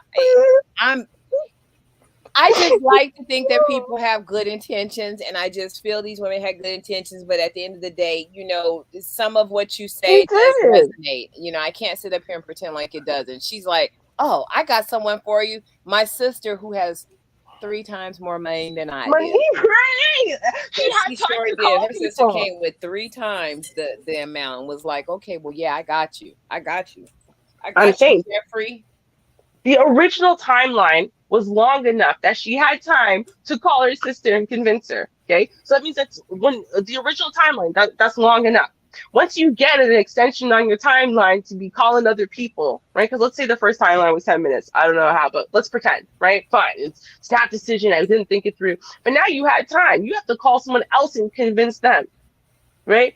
You have to look at it and realize that as soon as you're reaching out and trying to call other people and convince them, well, how are you going to convince your sister, right? Who, unless you're already in that mindset where, yo, girl, we about to get ours. Because how are you going to convince your sister that it's okay for her to take this money from this charity that doesn't benefit, young Black up and coming people, right? Like that's what the charity's for. Right. And that, but you're going to call your sister and convince her. And then when the basics aren't working for her, then you're going to throw, oh, well, and no chance of that, girl. Come on, Vonda. Come on.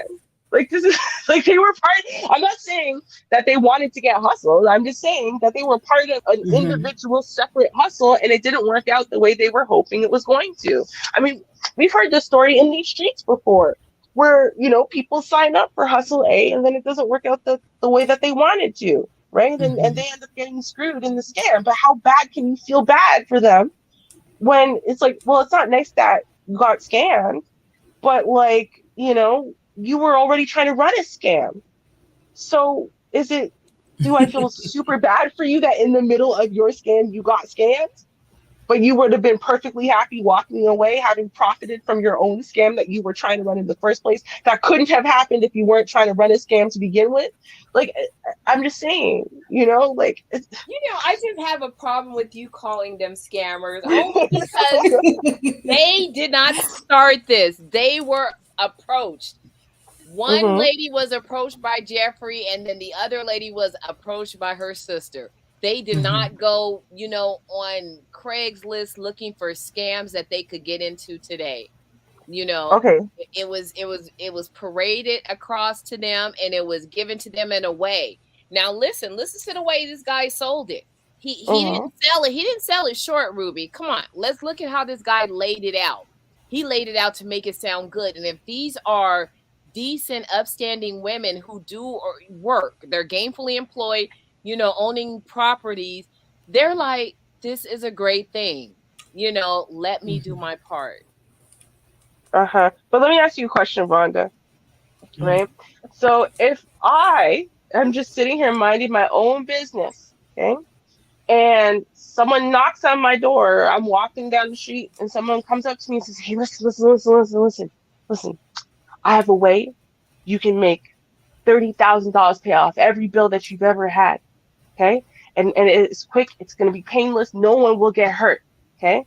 So all you got to do is just come with me over here, and we're just going to quickly rob this bank, right? And then I go rob the bank with the person, and then someone actually gets hurt, and now I'm on the run because they want to arrest me and put me in prison for life because someone got murdered in the middle of our robbery, right? Is it okay for me to say, well, it's not like I was out there looking for someone to, rob the bank with, right? I got approached. They came up to me and said, Ruby, come on.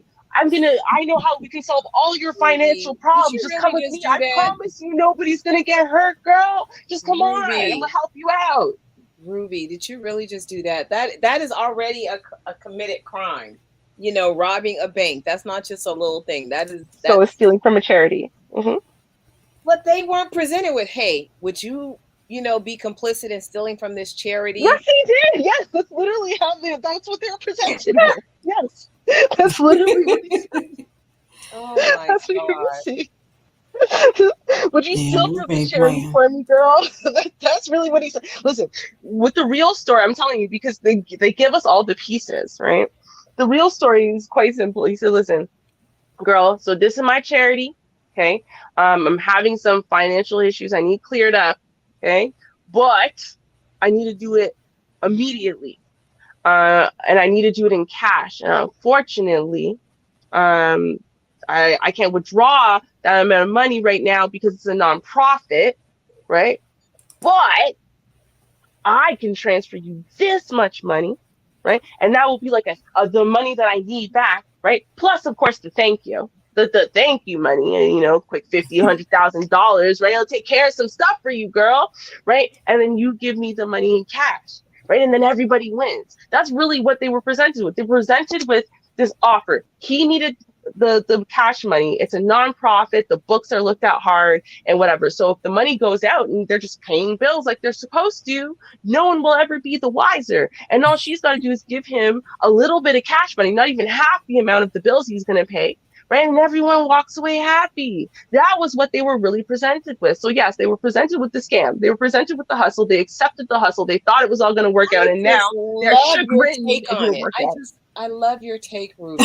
You come through with the full scam. They were not duped. It was like, no, they were presented with the scam and they agreed. And now they're hollering fraud. Yeah, that's exactly how it's seen. Yes, absolutely. Yeah. Oh my goodness, this is just too funny. I am just so amused. Well, you know what? I just find it interesting how people's minds work, Char. Yeah. I really, and that's what's amazing to me in this sector of YouTube. And you know what, Ruby, I really appreciate you, being good natured about it. and I don't agree with you, and that's fine. And it's not a personal thing. We hardly ever agree. We hardly ever agree, and we know that about each other. But you know what? I adore you, and I respect your opinion. It always amazes me how you come up with these things, and I don't always understand it, but you know what? I enjoy it. I really do, and I just want you to know that. I just. Well, likewise, and it's because I give humanity the exact credit that they deserve, which is not very much. That's Wow. where it comes from. So, again, I'm not saying that they're evil people, right? I'm just calling it like I see it, because it's the other way doesn't make sense. They're not 17-year-olds, and not naive, as far as, they don't own anything, they don't pay bills. Like, there are certain people where if you told me this happened to them, I'm like, yep, I totally get it. I get why they were dazzled, why the numbers were like, oh my God, he's just rattling off numbers. It's crazy, right? Like, when you banking and stuff, and you have a mortgage and all that stuff and whatever, you got to know account numbers and whatever. It's not so Right. impressive. Like, it's just to me, the story is intentionally painted where they're like infantilizing and making themselves into these helpless, overwhelmed victims, right? And really just milking that part of what society sees women as. And like, I'm like, I can't help but hear it, and it gets louder every time you listen to the story. It really does. And I'm like, Yeah. Because something else pops out to me. Because I think at first it was just like, I was so shocked that the banks allowed this to happen. I was so shocked by so many different things. And then I realized part of my shock had to do with believing what the women were saying, not like evaluating it at all, just believing what they were saying at face value, period. Right. Oh my God, the bank just said everything was cleared. I called and I checked and da da da da da and whatever, because they didn't just say they got the emails and just believed the emails. They said they called and spoke to humans. And what? So all the people over the phone also lied to them? Like, it just really seems unlikely, right? It really does. I'm sorry. It just there's a lot of separate failures, right? Like, come on. I think there's a lot of incompetent people in customer service. But like, between them, they must have talked to what, 10 customer service different people at different times. You're trying to tell me there wasn't one competent one amongst them? Not one? They didn't know until days later when the money got refunded? Really? No. I still kind of lean toward that. I can see that happening, but I'll say this: Dante's, fell asleep, but he can look at the last 20-minute mark of the show. And Dante's, this is for you. I was suing an ex-boyfriend, okay? All right? Yeah, I did it. And I was suing him. And I wanted to have a sheriff to serve him papers. So the guy, the attorney, or the what do they call it, legal representative, because he was still studying to be his get his license and stuff. He had said that he can get me to, no, he knows someone, he can just let them do it. I don't have to get a sheriff to do it. He could just get someone to serve him. And I did know you can do that. So, but the only thing is, I didn't have the $20 on me. So I had to go to the cash station to get $20. Now, this is when it kicked in. It didn't feel right, but I continued on. And I went on and got the $20, handed to him, and went on home. And he went on to lunch with my $20. But when I went back to for my court date, and you have to sign in and everything, I was approached by an attorney. This one is actually an attorney. I was approached by him, and he said that the guy no longer works there. He was scamming people. And he said, how much did he get you for? I said, $20. He said, that's about average. So they just tacked that on to the lawsuit. And I got that back too. Wow. Right now. $20, that's about average. Let's see. That makes more sense. I don't know, man. $20. Like, I'll give you $20 like this week to see, what happens over the next like 30 days before I would even remotely consider more than that. Like, $100 is pushing it. 1,000? Can you imagine, Char? Imagine you just said, "Oh, you know what? 20,000. Sure, no problem." Like, just imagine who does that?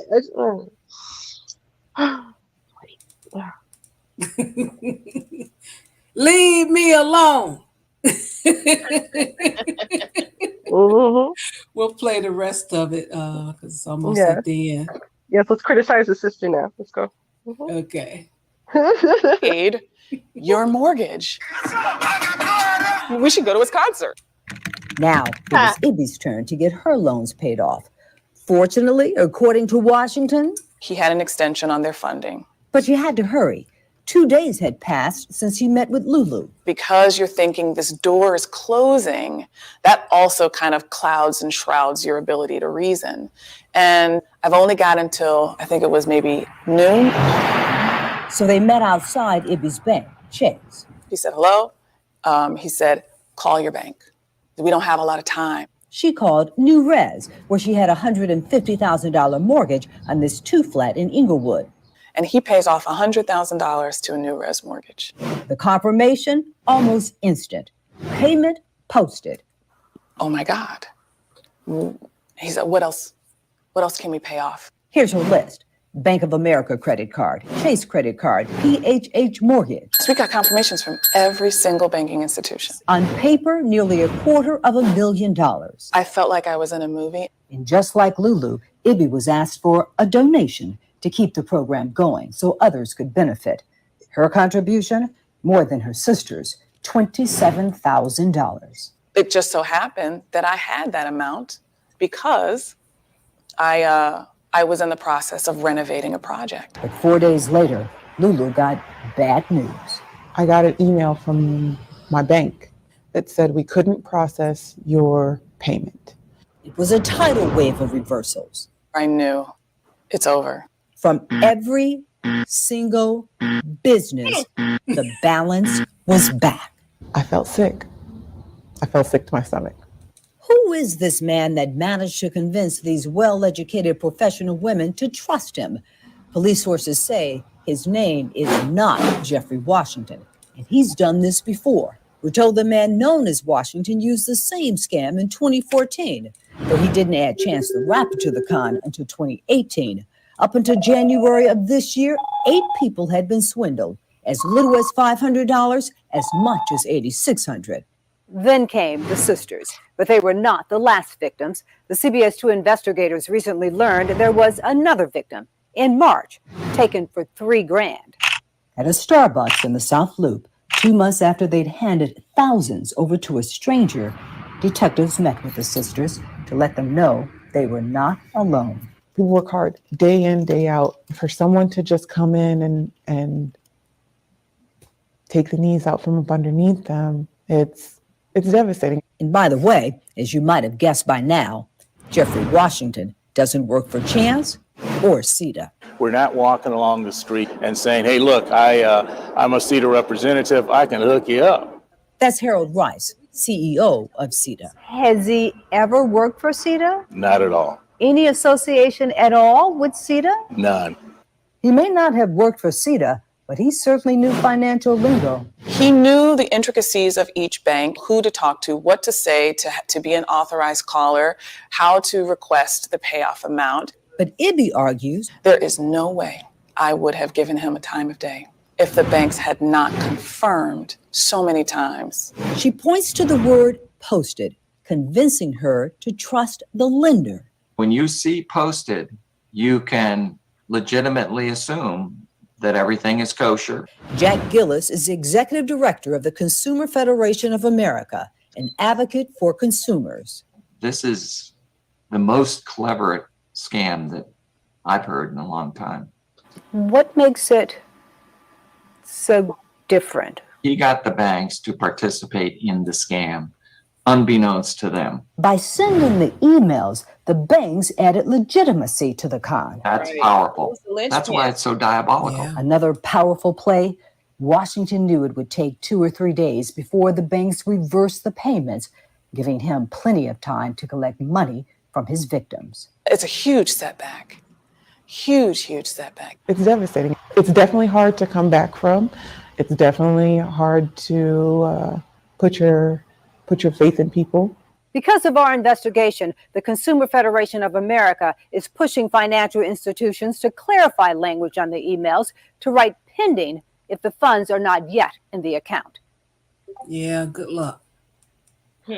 So you're trying to tell me in the extra 2 days, right? Sister number one never thought to Google search a man. She just not only gave all that money to you, but it was setting her sister up to give out the same amount of money. Seriously? No one cared to Google. So you'll Google the guy you have a blind date with, right?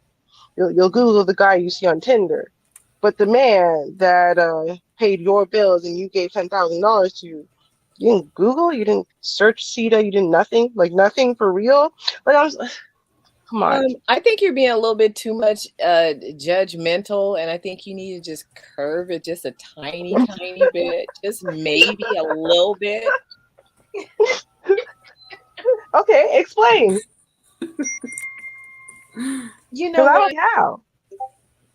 You know what? I can't even argue with you. I can't even argue with you, Ruby, that you know what, when you look at the big picture and the more times we listen to the story. So you know what, Char, I think this is a good way that you do it. Listen to it first. Then go back, play it again, and break it down into, pauses, and talk about each piece. And I really feel that this was a disservice because each time Ruby listened to it, she was more and more against these women. I felt like we were a sisterhood up in here today, but each time she listened to it, she was like, oh, hell no. Oh, hell no. They were part of the scam. They might as well approach themselves.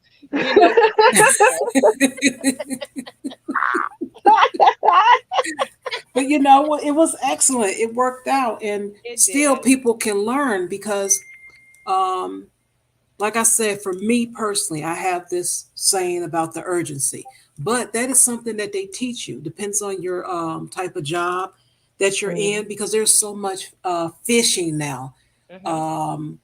I have gotten calls at work on my line from that fraudulent your what is it? Your warranty on your car is expiring. That's how bad it's getting. That is calling businesses. So that is one thing. If you can't remember anything else, is to remember urgency. When they put urgency on giving you something, just pause. Because if it's there, if it's gonna be there, right? Exactly. If let's say you miss the deadline tonight. Okay, well, it expires tomorrow. I'll tell you what, you're going to have to program again. You're not going out of business. I'll sign up for that time. What is the website? What's the name of the company, the organization? And then you'll feel better, like, whew, I'm glad I didn't, go ahead and go through with that because it's not legit. You'll save yourself. So. Judge Red, I think Emmanuel Briggs meant not Judge Dredd, but whatever. Listen, it comes down to, and here's the thing, it's like on one side, right? I think there's two different discussions we have to have, right? And the one discussion which we had was about, hey, listen, people are getting scammed in new, inventive, and creative ways. The scam game has been stepped up severely. A lot of people are getting hustled, like we've talked about this time and time again, especially on Saturdays, we bring up different scams and whatever, right? So it's like, yeah, on one side, there is the issue of the scam. There's the issue of this guy who's been out and not caught since 2014 minimum, 8 years. You know what I mean? And we just know about those little few people he scammed, but again, probably significantly more than that. He probably doesn't work like at all. He just this is his job. His job is scamming people. And like the documentary I was talking about, the docuseries I was talking about earlier. So the way that guy worked, is when he met the woman, or the vegan lady, right? He didn't just say, I'm going to pay your bills. He did actually pay them at first. Like paid like 10, 20, Mm-hmm. 50,000, whatever, more than once. And so it lulled her into this idea when he said that he has unlimited funding and so on and so forth and whatever, that, oh, it must be true because he dropped that money like it was nothing. And like the Mm-hmm. bills stayed paid, so, but he was scamming, Polly to pay, Polly Ann. Like he was scamming multiple different women at one time. And so when he's taking money from one of the old people, it's to rope in one of the new people, right? And then once the new person is roped in, now he's taking her money and using that to impress another new one, right? And so it's this kind of chain of scam. And in the meantime, he's living the high life, right? And living the life of the baller. And it's off of all of these people that he's scamming. And they're clever with it. So they're getting you to willingly give up your money. People think that it's like, oh, it's the cash thing. Doesn't matter. If you willingly transferred the money, no matter what it was for, as a gift, as a I'm gonna help a brother out, right? If you Right. willingly did that, it's not actually illegal. You didn't actually steal anything from you. You gave it away. So what are you gonna do? And that's what they ride on, right? Is this Yeah. ability to convince you to trust them and then to willingly donate or give them things. And it could be long relationships, it could be short relationships, right? The urgency thing, huge Mm-hmm. factor in this one, obviously. But here's the thing. I don't know if people have ever noticed this. I didn't notice this until I got scammed by this hair company earlier this year.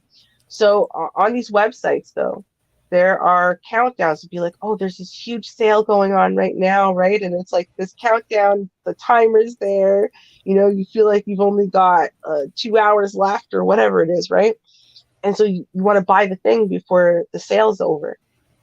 Now, Mm-hmm. I didn't realize this until after I got scammed by this, right? But like I went back the next day, sale should be over, and there's just a new timer with the exact same sale, right? It just resets itself every day. You So gotta it be kidding me. I'm not even kidding. That sounds And, familiar though, but I'm gonna leave it alone. yeah, because all of these sites do it now, right? Mm. They mark everything down as though it's a sale, but the sale price is their regular price, and then they put a time limit on it. So you're Mm-hmm. gonna miss the sale if you don't buy it in the next 24 hours, right? And then people buy it because FOMO. They have that fear of missing out. I don't want to lose out, right? So it's like Yeah. the best thing you can do to not get scammed is to recognize what these people are using against us, which is humanity. They're using us against ourselves, right? They'll use your selfishness, they'll use your greed, they'll use your pride, they'll use your FOMO, right? They use these things against you, knowing it's very hard for us to resist one, let alone multiple of them coming at us all at once, right? We love a sale, we love a free thing, and oh my God, the urgency, we might miss out. You put all that together, man, a lot of people get taken. A lot of people get taken. But it's a lot easier to take people who are already being greedy, right? And know they're already doing something low key shady because those people aren't Googling, they're not Mm-hmm. asking around, they're not whatever, because they already know they're doing something low key shady, right? They're trying to keep it on the hush hush. And that's how these scammers get women like them, right? Is they kind of make you a co conspirator. And that makes you keep it quiet. That makes you not Mm-hmm. reach out too much, do too much Googling, put it too much out there because you're running a scam and you don't think you're the one being scammed in the scam and you don't want to get caught in your scam, right? So that's what he Yeah. was using. That's what he was using. Yeah. Isn't that something? Wow. Mm-hmm. Well, a couple of you guys came in, one G's and Gino. You guys have to catch the replay because we are out of here. And Mm-hmm. on Saturdays, we do have a show, Article Reactions, and that starts at 6:30 p.m. Central Standard Time. And you can tune into that. We do news articles, what's going on in the news all around the world, and we have the Ken and Karen segment, and that is always wild. So please tune Mm-hmm. in and check that out. I think you will like it. And I want to thank everyone that came to the show. Thank you for your contributions and your likes and your shares. All that is important. Thank you so much. Tune in tomorrow if you can. And if not, I hope you have a safe and wonderful weekend. And until we meet again, peace. Cheers, y'all. Peace out, family.